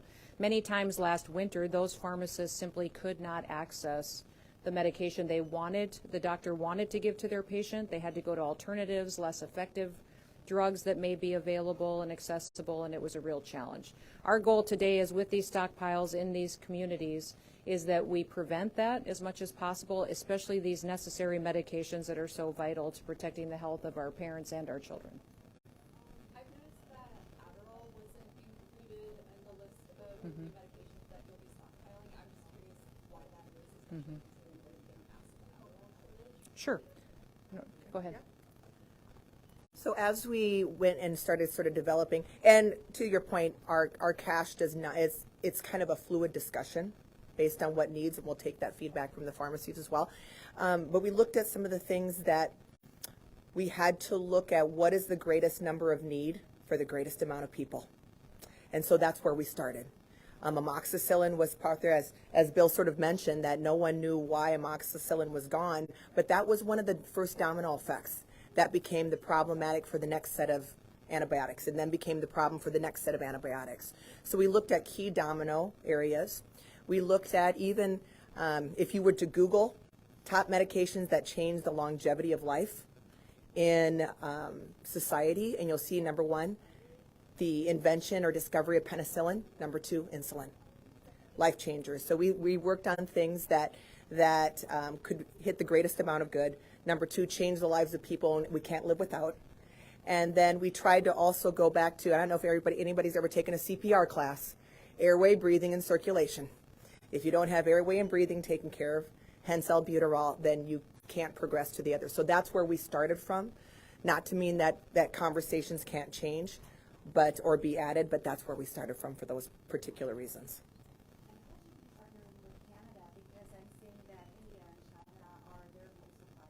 Right, to my whole point of going, that we're all kind of going from the same source, but the greatest consumer of all medications is the United States. And why have barriers to being able to use all the tributaries that we can? So we're just saying, hey, open the gates to any place that we can possibly help us, especially in this immediate short-term area. So, thank you, sir. That was an excellent question. The reason that we cannot do that is because it's a controlled substance. But the bigger point, because when I was asked about this a week ago, I'm kind of new to all this, but very, very concerned about the process, what's happened, where we are. The problem with the controlled substances, and Sarah Hahn lives and breathes this every day, and thank you for letting us invade your pharmacy, is the fact that the controlled substances mess is a DEA concern. It's because the opioid crisis that occurred has put a limit now on the production. So that's the concern, and what's happened is that it's the governance concern restricting supply that's impacting patients who are using these medications, not that some people don't, their intended concern, the restraints on supply are impacting people who are using it legitimately for learning. My daughter's teacher. It's impactful. That's a DEA piece. We're not able to do controlled substances. It would be a nightmare. But that's an excellent point, and something that needs to be addressed. Thank you. One question, does one shortage of one medicine affect the next to the next to the next? Have you seen any of that in your democracy? The amoxicillin pediatric was a concern. So as we walk through the amoxicillins, and still no answer as to why. That's been around forever. It's not expensive. Nothing has changed in amoxicillins forever. The problem is that as soon as the amoxicillin went away, we started using augmentin, cephalosporins, other medications that are a little more broader spectrum, and then you have concerns about over crushing the situation. So yes, there are concerns with that. The concern with the attention deficit drugs is there really isn't much solution to that. So we've got a lot of people calling, and when we face this, and Sarah does every day, we're trying to explain this to the public, and it's very difficult because it's not that we're saying you can't have the medication, it's just that we don't have it, and we're trying to get the wholesalers who've been fined $17 billion for the opioid concern. They are really fine-tuning this, and something that I've talked to Gary Shannon of the Board of Pharmacy about too, as long as we're waving flags around, is that we need to make the DEA aware of the fact that they need to back off the wholesalers so we can in turn free up these medications. Thank you. Governor, with the families such as the Griffins that have been in this business for years and years, decades, what is it that the state can actually do that they can't do that will make things better? Well, I think we can help with setting up other facilities that are willing to have a cache for us, a stockpile, so that they're not continuously stressed to provide that service and to work with the state to be the sole resource that we have. We can be advocates for fixing the problem. By talking about it today here, South Dakota will become aware, but also we know that other governors may pay attention and start leading their voices to change in Washington, D.C. My hope is that those leaders in D.C. that have the ability to weigh in on this issue will, and we'll continue to educate them on why it's such a critical need for us to address it today. A lot of the bureaucracy within the FDA can be fixed simply with a decision that is made there and within some of their regulations, and so we're hopeful that continuing to build the momentum of educating people about what a real risk this is to the security of the United States is going to lead to a long-term solution that will fix the problem. I think the general population of South Dakota, the average mom or dad or grandpa and grandma would be shocked to know that we don't provide for our own medications. I've talked about this consistently about when another country controls our food, when they control our supply chain that we need to live, that's when they control us. So knowing that countries such as China and India literally control our medications and we're susceptible to that, that is something that I think most South Dakotans would say needs to be fixed and should be important to do. You mentioned that the FDA is a roadblock. What's I would say within the FDA, everybody knows the FDA is slow to react and slow to change and be responsive to needs on the ground, just their approval process, the regulation within it. Bill could speak to that, I'm sure, on the FDA's inability to change. They're recently now just starting their inspection process in the country of India so that we actually know what those manufacturing facilities look like and if they are generating generics that are what they say they are according to the label. I would say within that organization, the bureaucracy and slow decision-making process is what the problem is. Bill, do you want to share more details? It's not that the FDA isn't responsive, it's just that the problem, this is a much more dynamic problem. It's a business problem. It's when the commoditization has occurred to the product that it isn't financially viable to manufacture a product in the United States, it gets relocated. Same thing with steel, same thing with electronics, everything else. It's just that when it's something as life-saving as pharmaceuticals, you want to make sure you maintain that. So it's much more than the FDA. It's pretty much a Washington and a business model that we need to work at, because I don't think the general public has an awareness of this, nor really should they. But when it gets to the point where it's starting to impact our supply chain, I think we need to raise awareness. So it's not easy. If it were easy, it would have been fixed. But I think the tension needs to be played, and that's what we're doing here, is making sure that people realize that we need to protect our own vital medications. They work.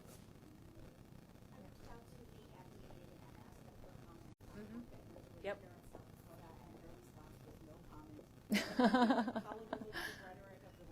Yeah. Are you surprised that they have no comment? Do you think that maybe just what No, if you remember, I served in Congress for 8 years. I served on the Ways and Means Committee, which has jurisdiction over all healthcare issues. So I was up to my eyebrows every day in healthcare decisions and working with the FDA and their processes. And many times in D.C., when it comes to policy, there's plenty of lobbyists up there to make sure no change ever happens. I think the FDA, runs into that all the time as well. But if they were to champion changing our supply chain, adding more transparency to it, let people know what is happening in our supply chain, I think then the businessmen and women that are in this industry would recognize the need for diversity and for us not to have all of our eggs in one basket. Yes?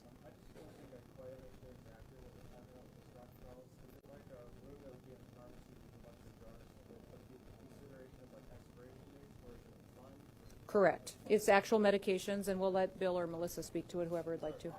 Yep. It's in our warehouse, so we use a central fill, our warehouse for our product distribution. So that's where we're able to exchange the product, like I mentioned earlier, keep the products fresh so they don't expire. So now we're going to replicate it in numerous other sites, and we'll do the one in Aberdeen too. So we'll work through, again, this is a very fluid discussion, and what medications we decide on and how we're going to use them, that's still being discussed. The point being, the bigger point is the fact that we just want awareness to be made of the fact that we do have some issues we need to work through.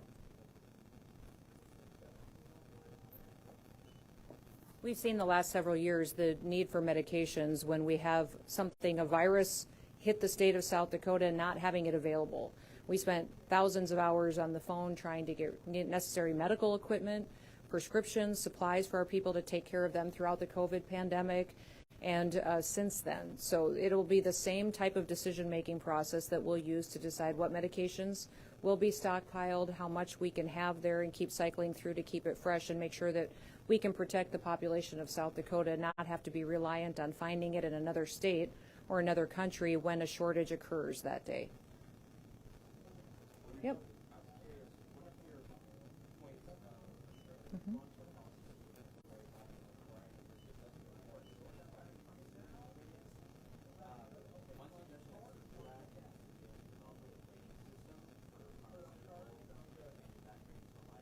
Mm-hmm.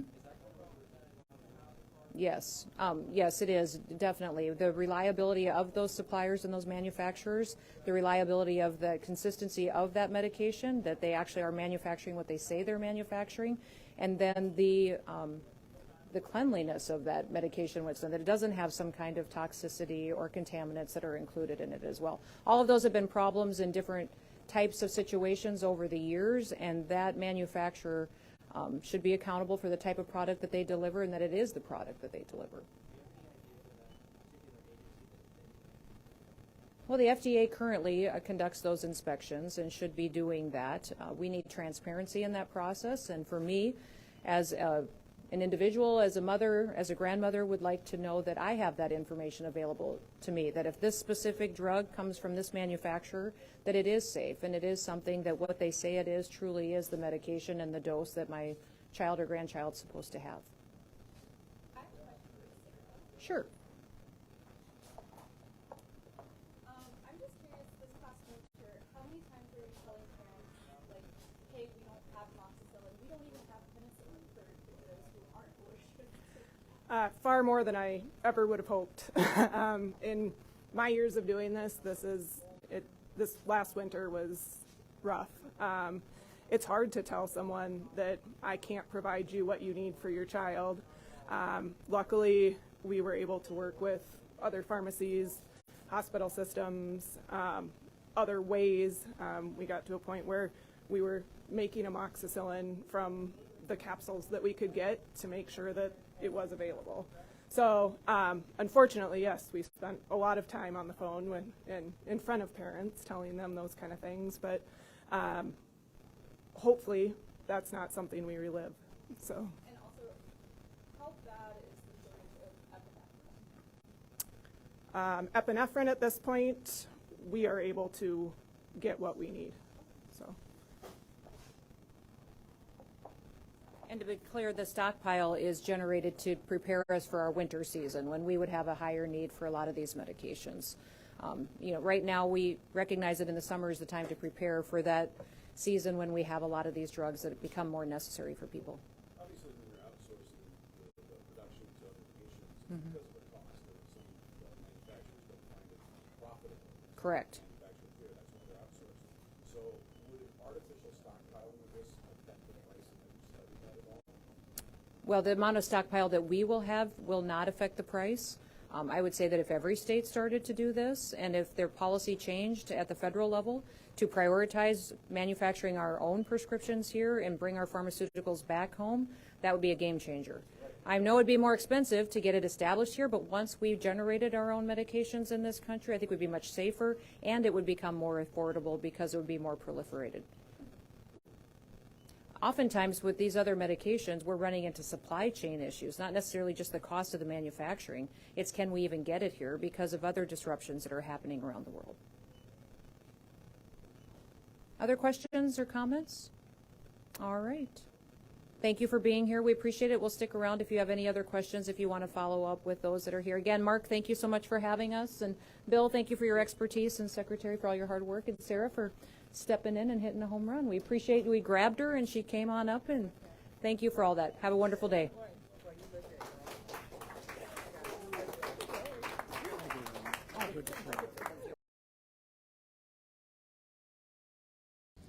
Now, Governor Noem from South Dakota. Well, good afternoon.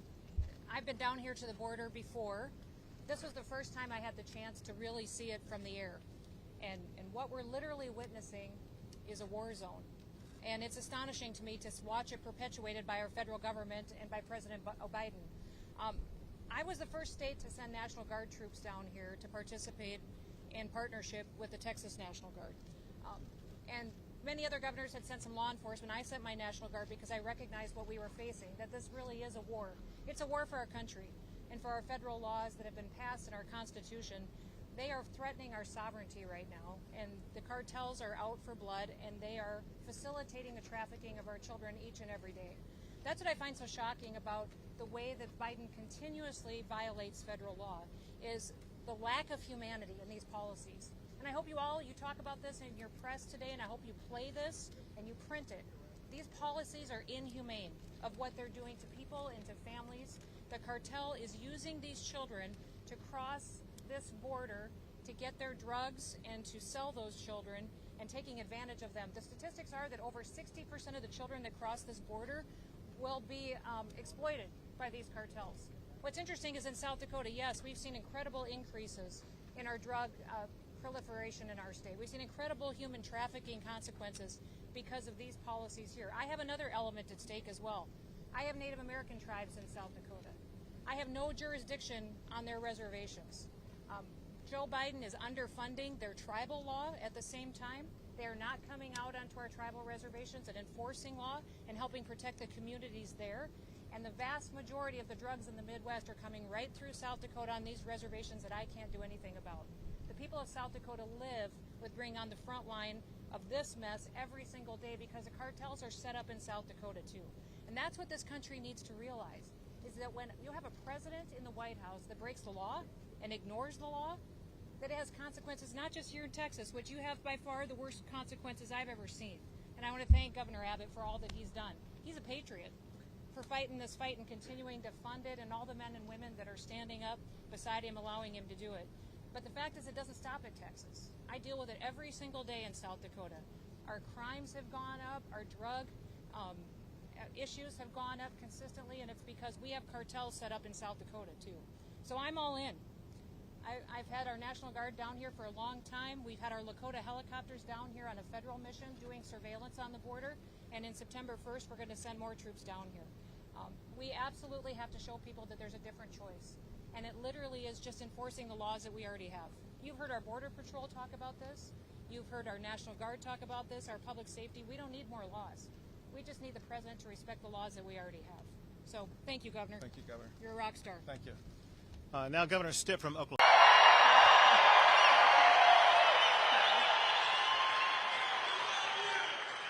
I love you too. Good evening. You look fantastic.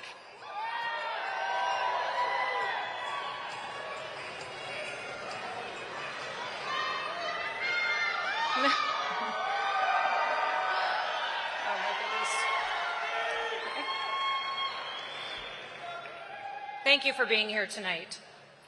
3 years ago, during some of our country's darkest days in recent history, South Dakota inspired the nation by daring to boldly celebrate our God-given freedom. While leaders across the world used fear to manipulate, to lie, and to control people, we chose a different path.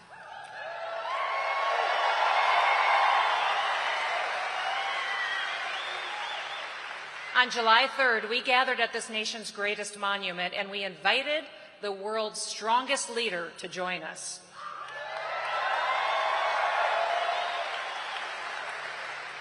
And President Donald J. Trump showed up.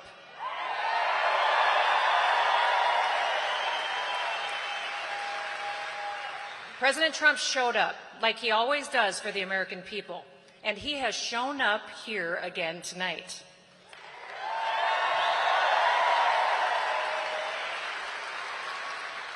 Now, I've gotten lots of questions from people across the country about tonight's events. They want to know why. Why did you invite President Trump to come support the South Dakota Republican Party? They wanted to know, why would he waste his time in the middle of a presidential race to go to a small, insignificant state like South Dakota? Somebody really asked me that. That conversation went south pretty quickly. Another question they asked is President Trump going to pick you as the most popular and favorite governor? I said yes.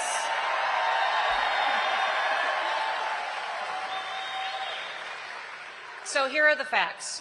Chairman John Wick had this fantastic idea to bring Republicans in our state together, to rally us around our values and our principles. And I loved the idea.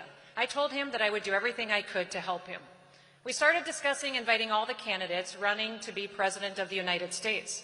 Tim Scott was asked, and he declined. Vivek was invited, and he turned us down. Other candidates were asked, and all of them told us that they had better things to do. But when President Trump was invited to come be with you tonight, he said, "I will be there."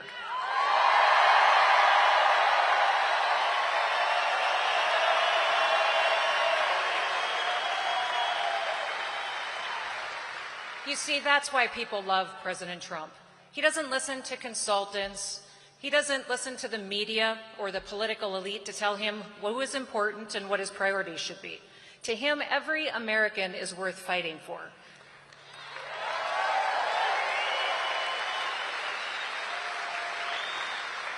No one is better than anyone else. No one deserves to be treated differently than anyone else, and he will never forget about us, the little people in the little states that are the backbone of this country.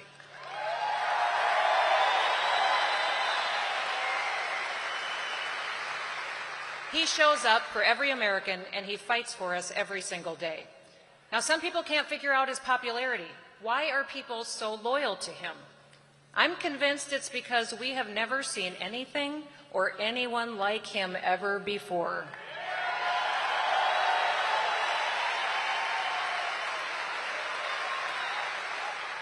And we've certainly never seen anyone like him serve in public office before.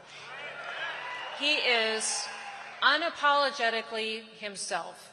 He's real, he's genuine, he is who he is, and he never pretends to be something that he's not.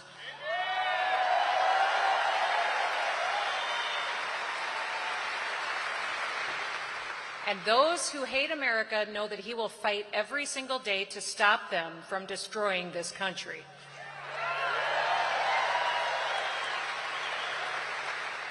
When I was first asked for your support, and when I stood with all of you and asked to serve as your governor, I talked about my vision for South Dakota.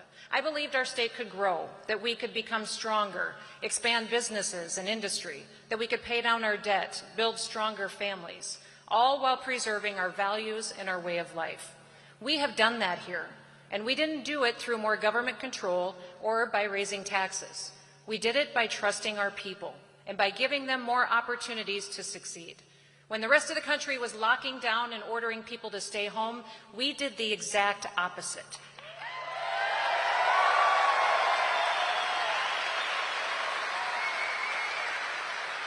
We invited people to come to South Dakota.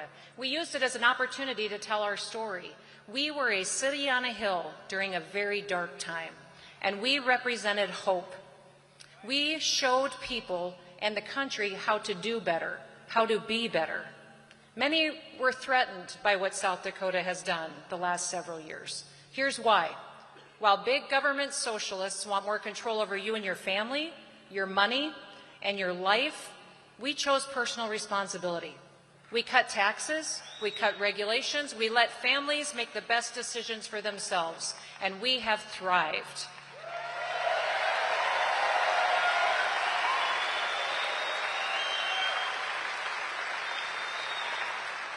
We have gone from flyover country to one of the fastest growing states in the nation.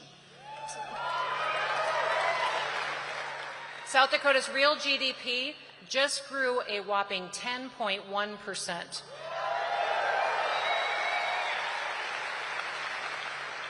Our personal incomes just went up by another 9.2%. Those are both top 5 in the nation. Our population has been growing up to 10 times the national average over the past several years. We are a beacon of freedom to the nation, and we have broken tourism records every year since the pandemic.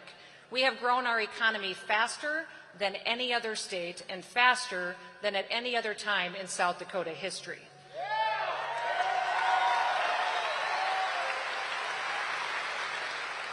Now let me give you all a quick refresher on South Dakota's history. In January 2020, I stood in front of our legislature, and in my State of the State address, I declared South Dakota open for business. Just 2 months later, our first COVID cases came to South Dakota. I knew one thing: the only way that we were going to get through it was together. We made decisions based on the science, the facts, and the data, and the science did not support mandates or lockdowns.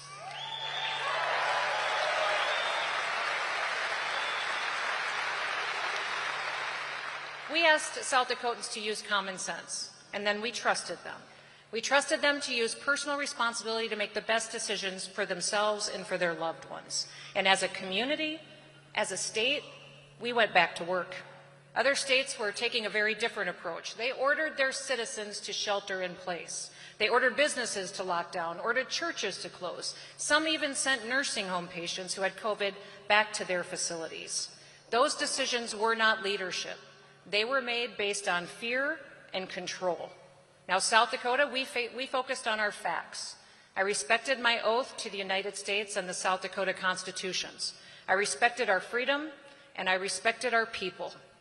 Now, if Joe Biden had been president, he would have tried to stop me from protecting you.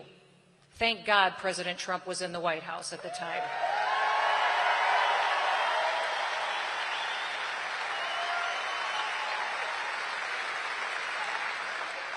He let me do my job, and the results have been absolutely incredible. Earlier this year, South Dakota became the first state in American history to reach a 1.8% unemployment rate. No state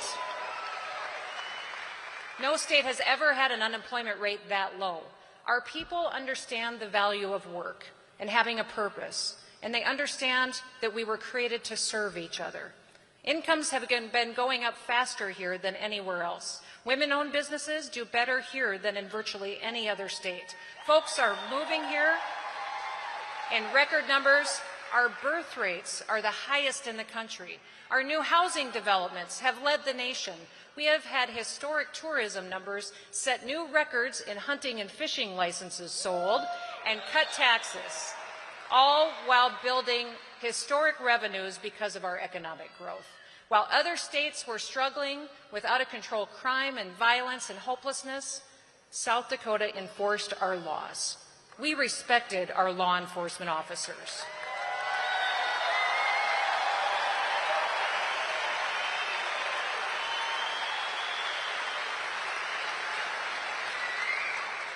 We even saw declining mental health challenges, declining drug overdoses, and declining suicide rates. By embracing our faith and our freedom, and by working together, our people are happier.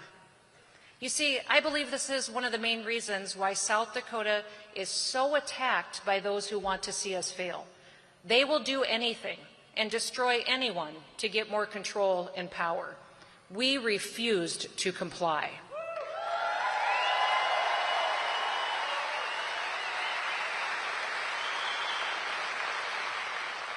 All we did in South Dakota is what Republicans have always said that they believed, but we did it, and it worked. Now that terrifies the liberals, because we have proof that our policies lift people up, that they help people, that they improve their opportunities for success. We don't have to speculate or guess or be philosophical about the benefits of our principles. We have proof that they work. 3 years ago on July 3rd at Mount Rushmore, I stood there to honor our nation. I quoted one of our 4 great leaders that are carved in stone on that mountain. I quoted my favorite president, Teddy Roosevelt. It is not the critic that counts, not the man who points out how the strong man stumbles, or where the doer of deeds could have done them better. The credit belongs to the man in the arena, whose face is marred by dust and sweat and blood, who strives valiantly, who errs, and then comes up short again and again, because there is no effort without error and shortcoming. But who does actually strive to do the deeds, who knows the great enthusiasms, the great devotions, who spends himself in a worthy cause, who at the best in the end knows the triumph of high achievement, and who at the worst, if he fails, at least fails while daring greatly, so that his place shall never be with those cold and timid souls who neither knew victory nor defeat. That night I used those words to introduce our special guest who is with us this evening.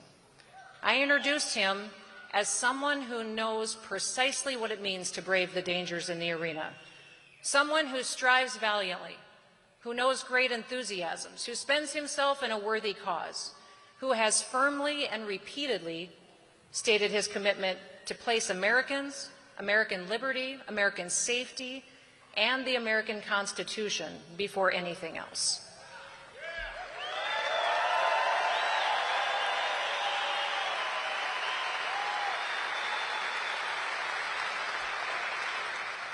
Let me be clear.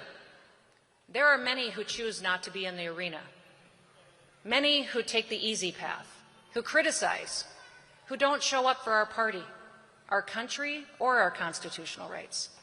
They don't show up for you when it really matters. They didn't even show up here tonight to welcome a former president of the United States to South Dakota.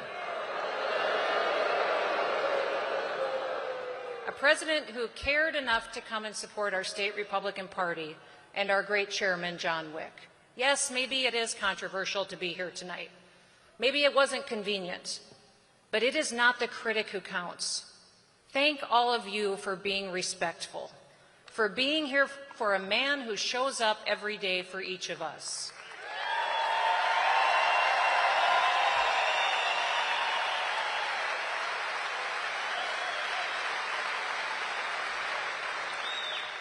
May we all know the triumph of high achievement because of those like him who fight for freedom. It is a worthy cause.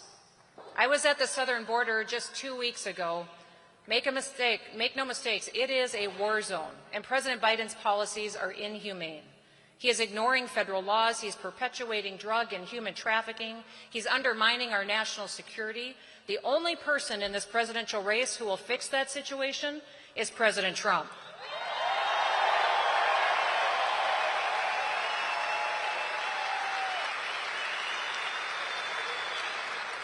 He started building and funded the wall. He instituted the Remain in Mexico policy, and it worked. He supports our allies, such as Israel and Taiwan.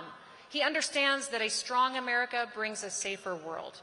I trust President Trump to use our military only when it's in America's best interests. I have been Commander-in-Chief of the South Dakota's National Guard. I have had South Dakota Guardsmen and women deployed every single day since I have been governor. Before that, I served on the House Armed Services Committee. I know how important American strength is on the world stage. I have seen it firsthand. I have seen President Trump take decisive action time and time again. He exhibits peace through strength.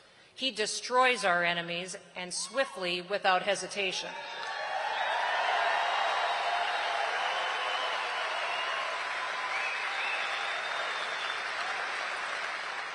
And he understands that American men and women in uniform should only be deployed as a last result. The only person in the race that I trust to do what needs to be done on these issues is President Trump.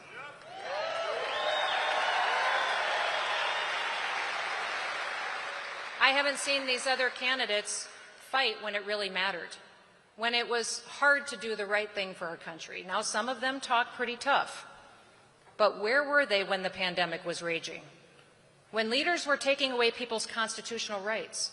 Because the government told folks that they couldn't gather together, people lost their freedom of assembly. Because the government told people they couldn't go to church, people lost their freedom of religion. Because government censored what information could be shared and what couldn't, people lost their freedom of speech. Where were these candidates then? They were silent. They were cowering. Or worse yet, they were locking down their own people. They were pushing mandates. They were closing beaches, even arresting people for taking a spring break. Now, yes, I will be attacked for speaking the truth to all of you tonight. And yes, I expect that Joe Biden, these candidates, their political operatives, and the media will perpetuate ugly, hateful misinformation in an attempt to destroy me and my family because of our opinions. It's nothing new, and frankly, I'm getting pretty used to it.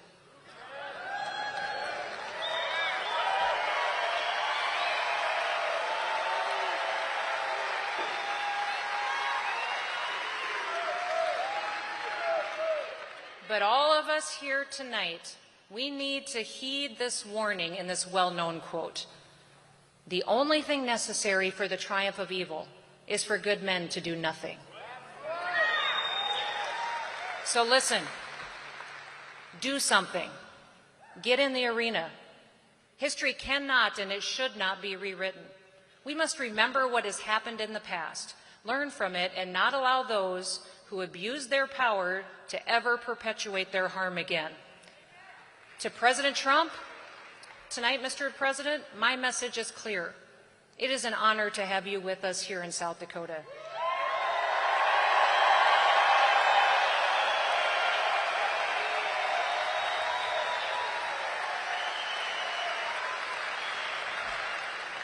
These people here, these people are free. We are the strongest state in America because President Trump let me do my job.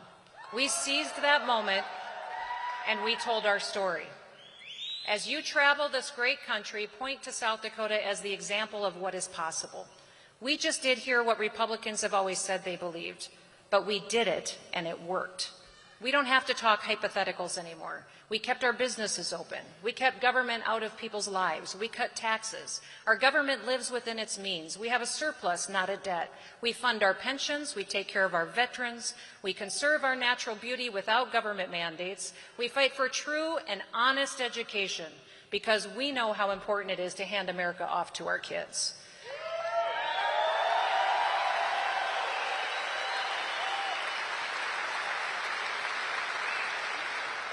We stand up for common sense, like fairness in girls' sports.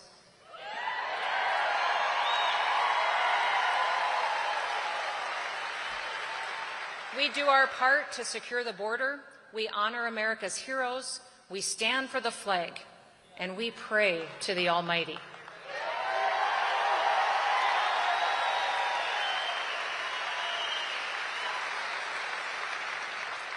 And we sing the national anthem proudly.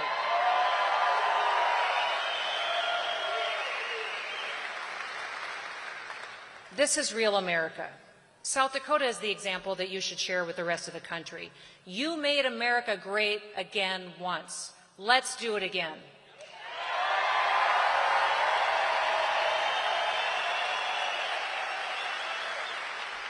It is my honor to present to you the man in the arena. He is a man of significance.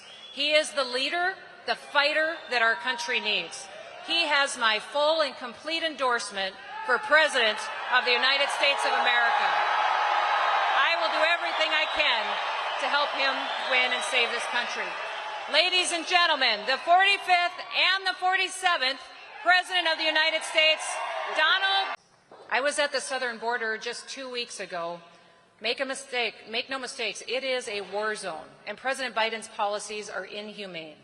He is ignoring federal laws. He's perpetuating drug and human trafficking. He's undermining our national security. The only person in this presidential race who will fix that situation is President Trump.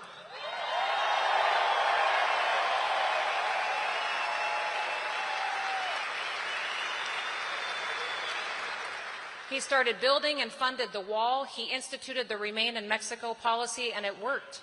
He supports our allies, such as Israel and Taiwan. He understands that a strong America brings a safer world. I trust President Trump to use our military only when it's in America's best interests. I have been Commander-in-Chief of the South Dakota's National Guard. I have had South Dakota Guardsmen and women deployed every single day since I have been governor. Before that, I served on the House Armed Services Committee. I know how important American strength is on the world stage. I have seen it firsthand. I have seen President Trump take decisive action time and time again. He exhibits peace through strength. He destroys our enemies, and swiftly, without hesitation.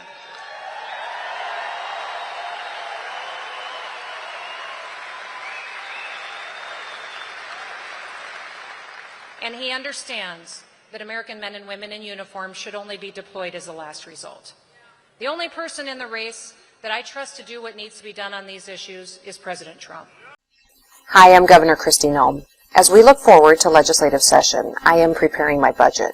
And as I do so, I'm focusing on the core functions of state government, on our priorities. My priorities are with the people of South Dakota. Specifically, our number one priority should be our kids and our grandkids. They are our future. In South Dakota, our state motto is "Under God, the people rule." And my budget this year focuses on people, not programs. Every dollar in this budget is an investment in our people. Every single thing that we do in state government should be focused on building a safer, stronger, and a healthier South Dakota for them. I will be presenting my budget on Tuesday, December 5th at 1 p.m. Central. I hope that you will tune in to hear my plan to create the best state possible for the next generation.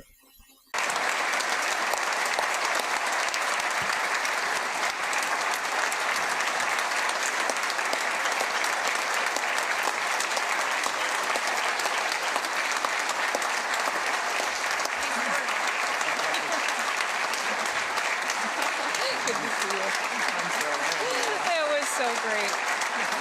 I love it. Thank you, everybody. Thank you. Go ahead and be seated. I see before I even begin my budget address, I need to offer up an amendment to add $50 to buy a new gavel for the Lieutenant Governor. But he always keeps things interesting, but that's great. Thank you all for being here. It's my special honor to present to you this year's budget and to see all of your smiling faces back here in Pierre. I want to start with beginning to welcome the Lieutenant Governor, Mr. Speaker, members of the House and the Senate for gathering today, and all of my fellow South Dakotans. Up here in the gallery, I have my husband, Brian, who is with us today, and he has brought some special guests with him. He has Pastor Bob, which is who I know him by from Carpenter, that came out to see the Capitol for the very first time with the Christmas trees, which I think is incredibly special. We forget sometimes how blessed we are to work in this institution, this historic building, but also the incredible work of the volunteers that work so hard to make it a festive place during the holiday season. Also have Guy and Sherry up there, along with the First Lady, Miss Sandy Roden, and my staff and cabinet that are all gathered together as well, who've spent so many hours working on this budget, preparing, and I'm so proud of them and all the work that they have done to run a responsible state government that is accountable to the taxpayers. And we are grateful to be here to present it to all of you today. I'd like to take a minute of personal privilege to honor our military that are here. Every time I walk in and I see you in your uniforms, I get overwhelmed with the sacrifices you make for us. So if you would stand, and if all of our veterans would stand so we could honor them, it would mean the world to me if we could do that right now.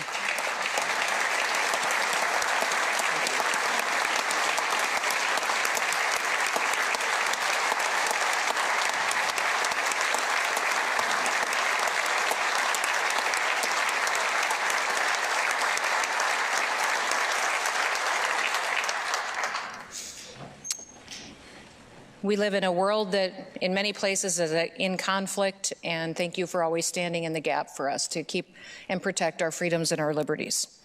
When most people think about South Dakota, they think about our land, they think about our economy, our assets, and our natural beauty.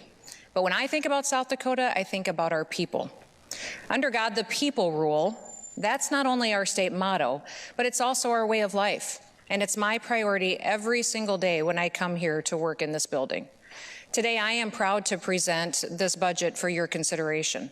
This budget covers the remainder of fiscal year 2024 and all of fiscal year 2025. It's a budget that prioritizes people and not programs. It's a budget that shows what can be done with smart, conservative fiscal policies. And it's a budget that focuses on our core responsibilities of state government. This year, national inflation has risen. That means that family budgets are tighter and that people have less discretionary money to spend. Every dollar in this budget is an investment in our people. It's money that belongs to them. They know what their needs are, and we're constitutionally required to spend it appropriately to meet their needs. Our number one priority should always be our kids and our grandkids. They're our future, and hopefully they are the reason why you come here to peer, why you take time away from your families, why you take an oath to participate in public service. Every single vote that you take, every dollar that we invest, every policy that you support should be focused on making South Dakota safe, stronger, and healthier for our kids and for our grandkids.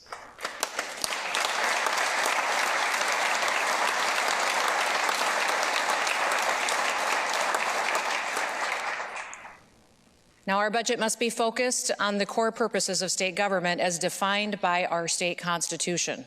My budget proposal today focuses on strengthening education, on building a stronger workforce, and on keeping people healthy, investing in long-term infrastructure, avoiding debt so that we can preserve our low-tax, low-regulatory environment that we are incredibly blessed with today.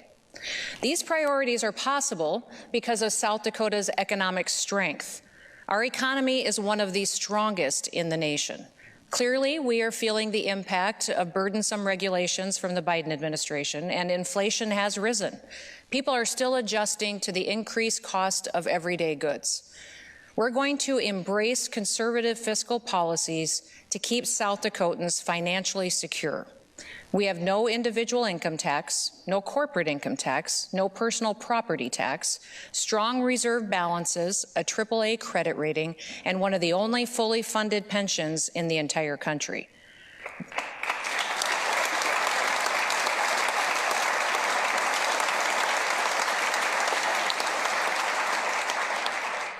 This will be our 135th year of delivering a balanced budget. We make it a priority to cut government red tape wherever we can, and we let taxpayers keep as much money in their pockets as possible. South Dakota has reaped the benefits of conservative policies. Even during the recent recessions and the global pandemics, South Dakota has continued to grow. We are the backbone of this country. We have had record surpluses. We've had sales tax revenue that we've been able to use those additional dollars to give back to people. And this year, I am encouraging the legislature to do exactly what families across America are doing every single day, to stick to a tight budget. South Dakota's economy is strong. Now, since I have taken office in 2019, South Dakota has been second in the nation for personal income growth. Incomes have gone up by almost 30% for our people. As we move forward, South Dakota's economy will continue to grow faster than the national average, and our job numbers will continue to grow as well. Our unemployment rate will remain far below other states. Given the success of the Freedom Works Here initiative, we can expect that South Dakota's economy will continue to thrive. People are coming to join our workforce because they believe in what we're doing. They believe in it so much that they want to be a part of it. They want to live and to work in the freest state in America. We have a responsibility to budget accordingly, to extend freedom and opportunity for our kids and for all of those looking to join our way of life. Now, I'm not proposing a conservative spending agenda because our economy is weak. I'm proposing conservative spending because we are strong. And I want South Dakotans to continue to thrive for generations to come. South Dakota's revenues have continued to exceed projections, and we're also projecting $115.6 million in available ongoing revenue for the next fiscal year. We also have $208 million in one-time dollars available. This is because our revenues have continued to exceed projections, and my administration has found efficiencies. Before we talk about how we're going to invest those dollars, I want us to have a quick family discussion. Last year, the legislature spent tens of millions of dollars that wasn't in my budget recommendation. Now, clearly, I signed that budget. This year's going to be a little bit different. I'm committed to budgeting conservatively, to spending within our means, returning money to the taxpayers, and focusing on our priorities. I hope that you will agree with me on that approach. Now remember, every interest group has a lobbyist in this Capitol building who wants a piece of this budget during legislative session. It's our job here as elected advocates to be here and to be advocates for the South Dakota taxpayers. The biggest component of our state revenue is sales tax. Our sales tax dollars are running approximately $2.5 million ahead of legislative estimates. Last year, the legislature chose to give the people of South Dakota a sales tax holiday to ease the burden of inflation, which I then signed. It's still meaningful tax relief for people. I'm hopeful that you all will consider making it permanent.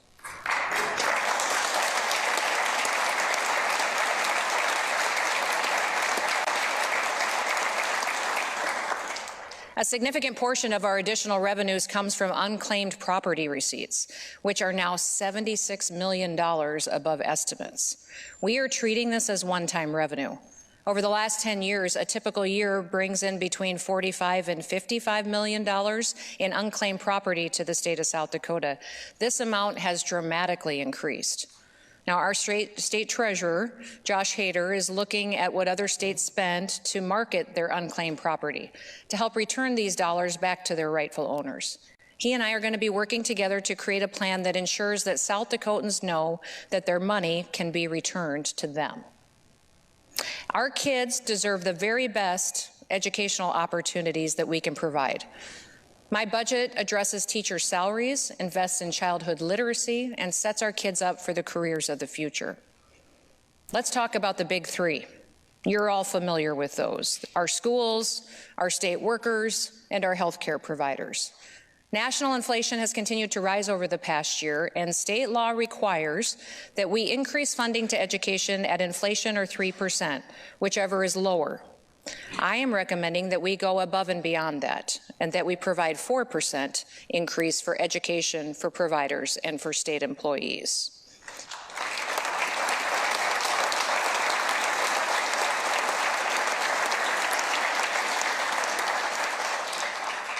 We have to take care of our people.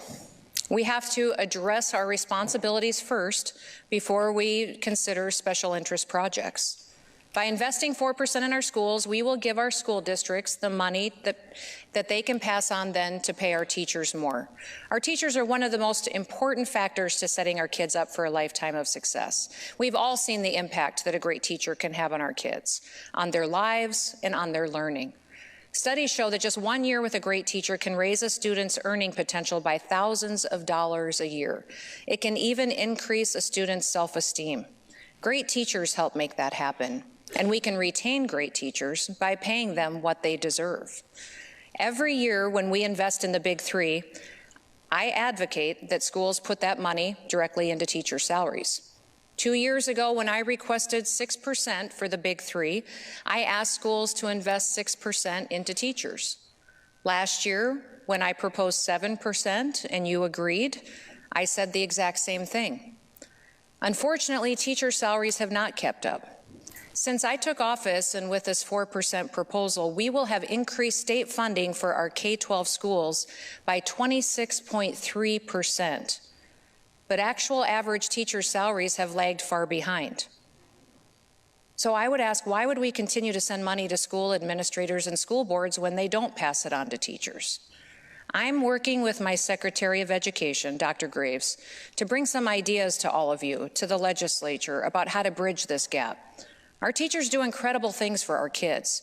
They deserve a paycheck that reflects that. Now, I want to discuss a challenge that schools are facing across the country. Literacy rates are dropping dramatically. In fact, schools in cities and states around America and right here in South Dakota are being impacted too. My budget tackles these challenges head on. One of the biggest ways that teachers can help a student succeed is by helping them learn how to read. If a child can read by the time that they're in 3rd grade, they will have a much higher chance to succeed in their lives. Research tells us that there is a better way to teach kids how to read. We're going to trust the science of reading. My Department of Education has launched a statewide literacy initiative based on the science of reading. It includes an emphasis on phonics, which is the best way to teach kids how to read. I am dedicating $6 million in one-time funds to continue this effort. Let's make sure that our teachers are equipped to deliver this proven model for each of every one of our kids.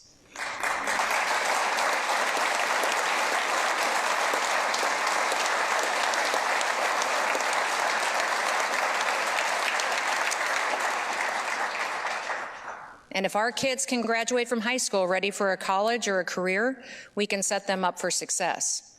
When I first became governor, I decided to make Jobs for America's Graduates, or JAG, a priority because of the proven model of helping at-risk students become better prepared for their future.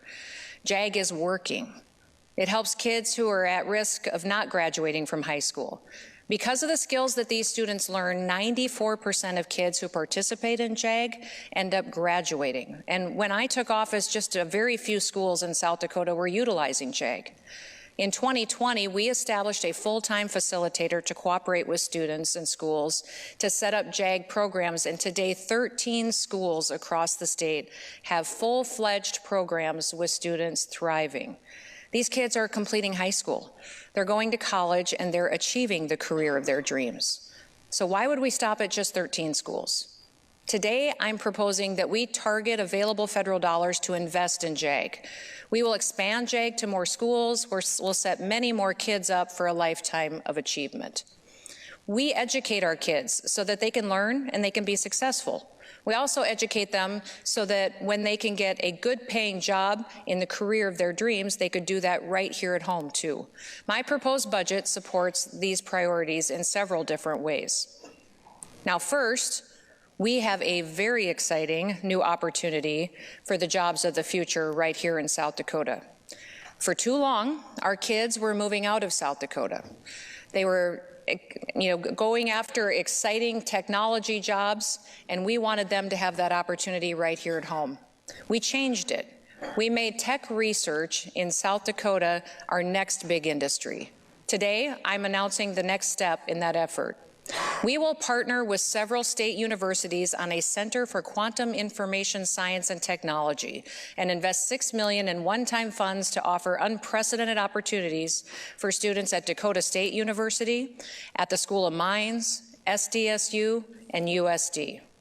Our universities will be on the cutting edge of quantum computing. Now, quantum computing uses the physical properties of subatomic particles to hold a charge. This new field can do exponentially more than a regular computer can do. Imagine a task that it would take regular computers 20 years to accomplish. A quantum computer could handle that task in just a matter of seconds. This center will combine numerous fields to make tremendous advancements in cybersecurity, agriculture, healthcare, and more. South Dakota will be a leader in an emerging technology, and it's our fastest growing industry. South Dakota is making it a reality. The jobs of the future are not just in cyber and in tech. Our kids need good-paying jobs in an exciting variety of different fields. South Dakota has some of the very best tech colleges in America. They're setting our kids up for many career opportunities, and I'm proposing $4.8 million in one-time funds for equipment at our technical colleges. This builds on the investments that we have made over the years. Mr. Speaker should be happy about this one. We are giving South Dakota students the job training they need on the best and the most up-to-date equipment right here at home. Some of our kids who want to join the careers of our state workforce, they will also be called upon to serve in public service, just like those of you who are here in this chamber. This budget supports our state employees who do so much for the people of South Dakota. They work every single day to make the state safer, stronger, and healthier. My proposal gives a 4% raise to state employees so that we can continue to attract and retain the best and the brightest.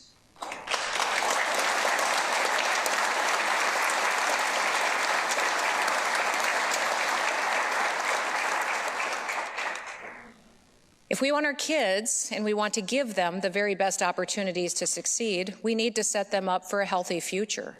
The 4% increase for our providers is an important step to help promote good health for our kids, but also for every South Dakotan at every age and at every stage of life.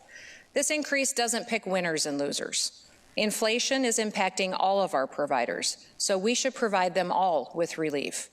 Nursing homes will get 4%, community service providers will get 4%, developmental disability providers will get 4% as well. All of our providers are critical. I'm sure that you'll have discussions and that you'll have debate throughout the budget process about giving more money to one provider group over another. Some of you might support more money for long-term care, or a program that might really help your district, or even a tuition freeze at our state universities instead of helping certain providers. Last year, we made those types of target adjustments, and we worked hard to make sure that they were covering each of those specialized groups. This year, an equal increase is appropriate because inflation increases are hitting all of our providers. In 2022, we expanded Bright Start to every single corner of the state. Now, this program helps us take care of moms and their babies before they give birth and after. Bright Start provides first-time moms with personal nursing services through pregnancy until their child's second birthday.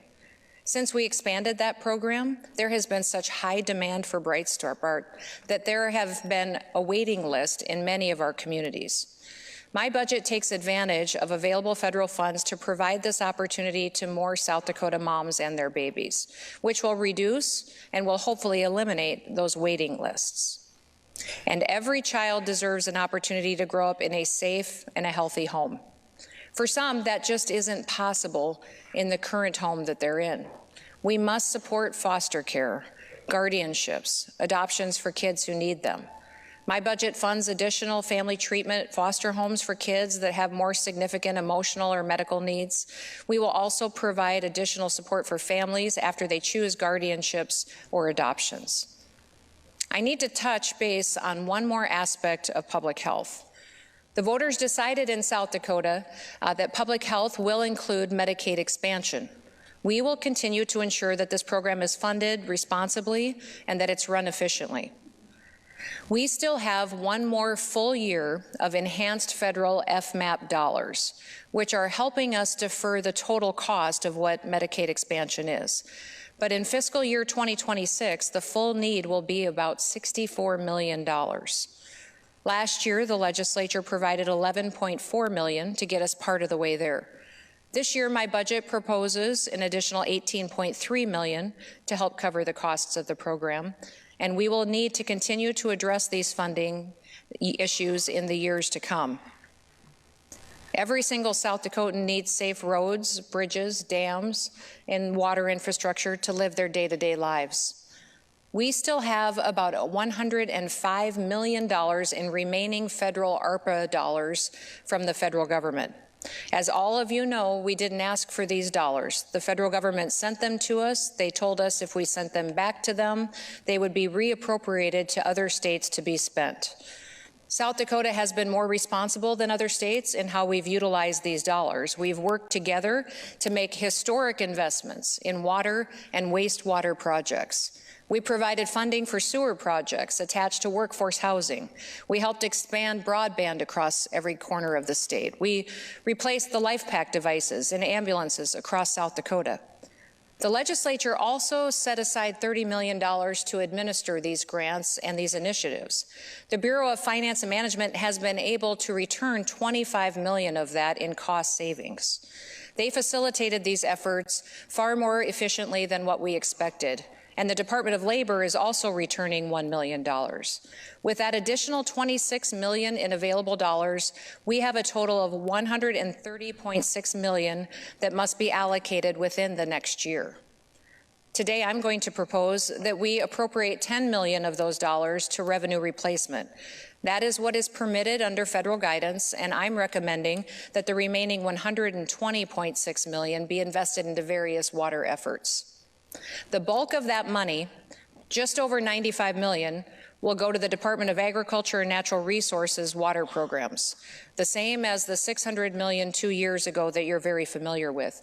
We should also allocate $25 million to state water and to state wastewater projects. It's time to improve our infrastructure by repairing some of our dams as well.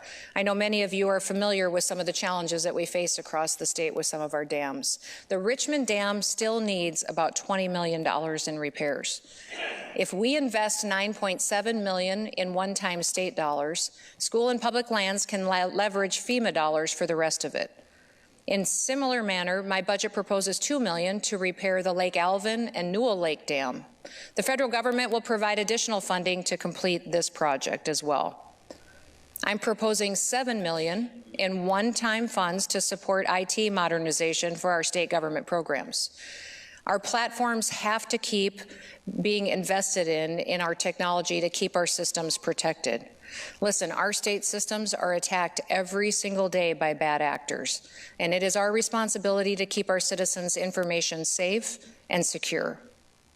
Now, by funding all of these infrastructure projects, we avoid having to bond for all those needs.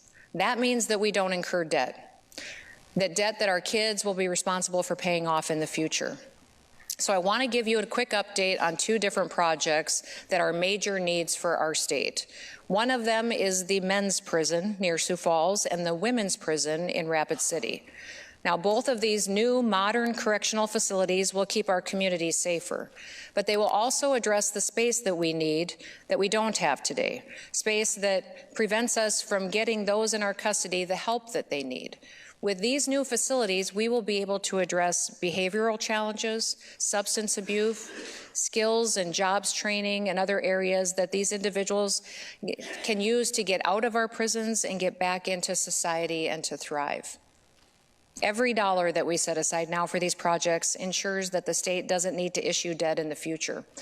Between the past two legislative sessions and my proposal for this year, we will have dedicated more than $650 million to these important projects.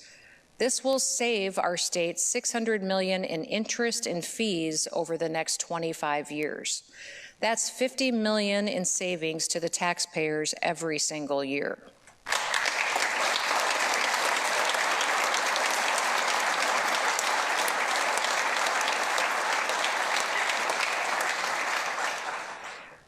Setting aside resources now is the fiscally responsible thing to do. Together, we will ensure that our state's long-term economic health for our kids and our grandkids is protected. The new men's prison in Sioux Falls is needed to replace the Hill, which was built before South Dakota was even a state. My proposed budget sets aside $228 million in one-time dollars for this project. We do that by utilizing the $95.7 million in reserves above 10%, as well as the remaining $132.4 million in one-time funds. We will place these dollars in the Incarceration Construction Fund to prepare for construction of this new safe facility.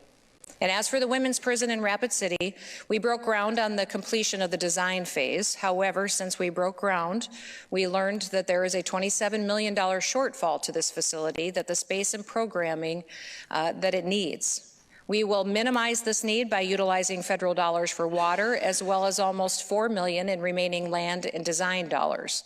However, that still leaves $21 million outstanding, and I'm proposing that we utilize one-time funds to complete this project.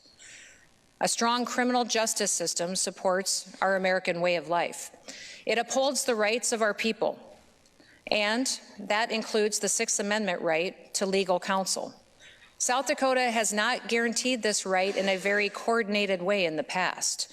This makes it difficult for courts to obtain qualified and willing attorneys to fill this critical defender role.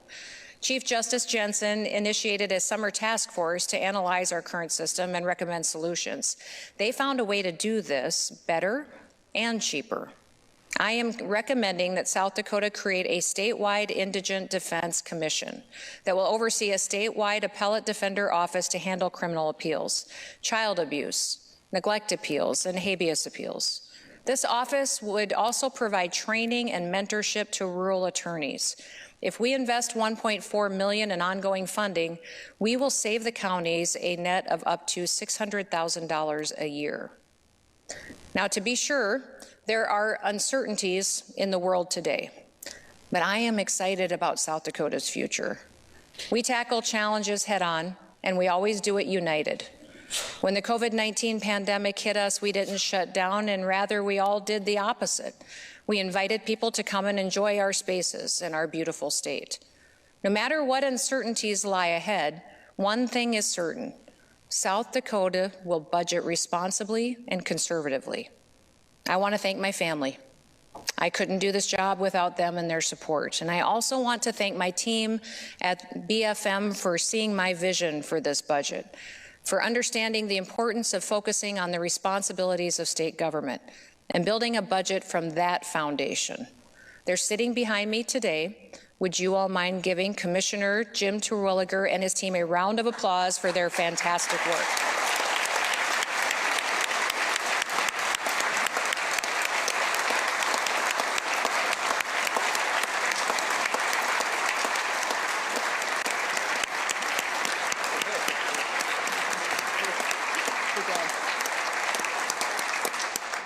Good job, Twigs. I'm excited about this budget proposal.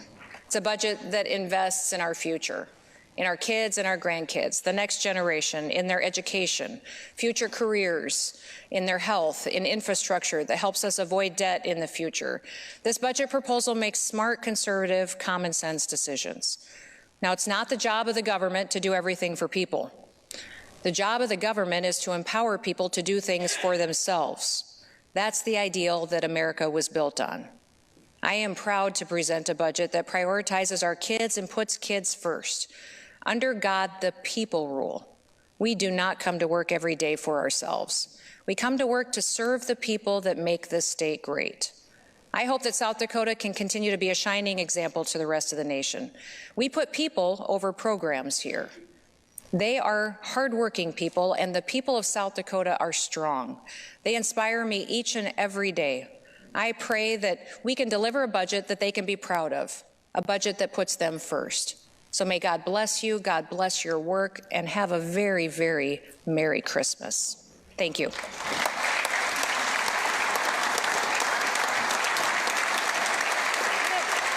you, sir.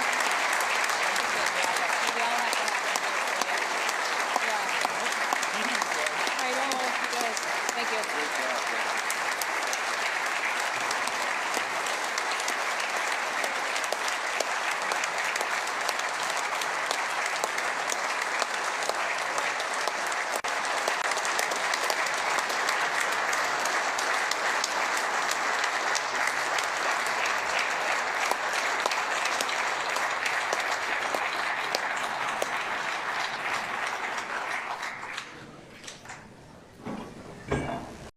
South Dakota's economy is one of the strongest in the nation. Since I took office, South Dakota has been second in the nation for personal income growth, but folks are still feeling the burdensome regulations from the Biden administration. Inflation has been skyrocketing nationwide. People across South Dakota are still adjusting to the increased prices that they're seeing every day. We have had some incredible, record-breaking budget years recently, but now, in a more normal budget year, it's time for us to get back to our roots and to focus on good conservative fiscal policies. As we move forward, our economy will continue to grow faster than the nation. Our job numbers are continuing to grow, our personal income will keep outpacing the rest of the country, and our unemployment rate will remain far below the national average. I am not proposing conservative spending because our economy is weak. I'm proposing conservative spending because we are strong. And I want South Dakotans to continue to thrive for generations to come.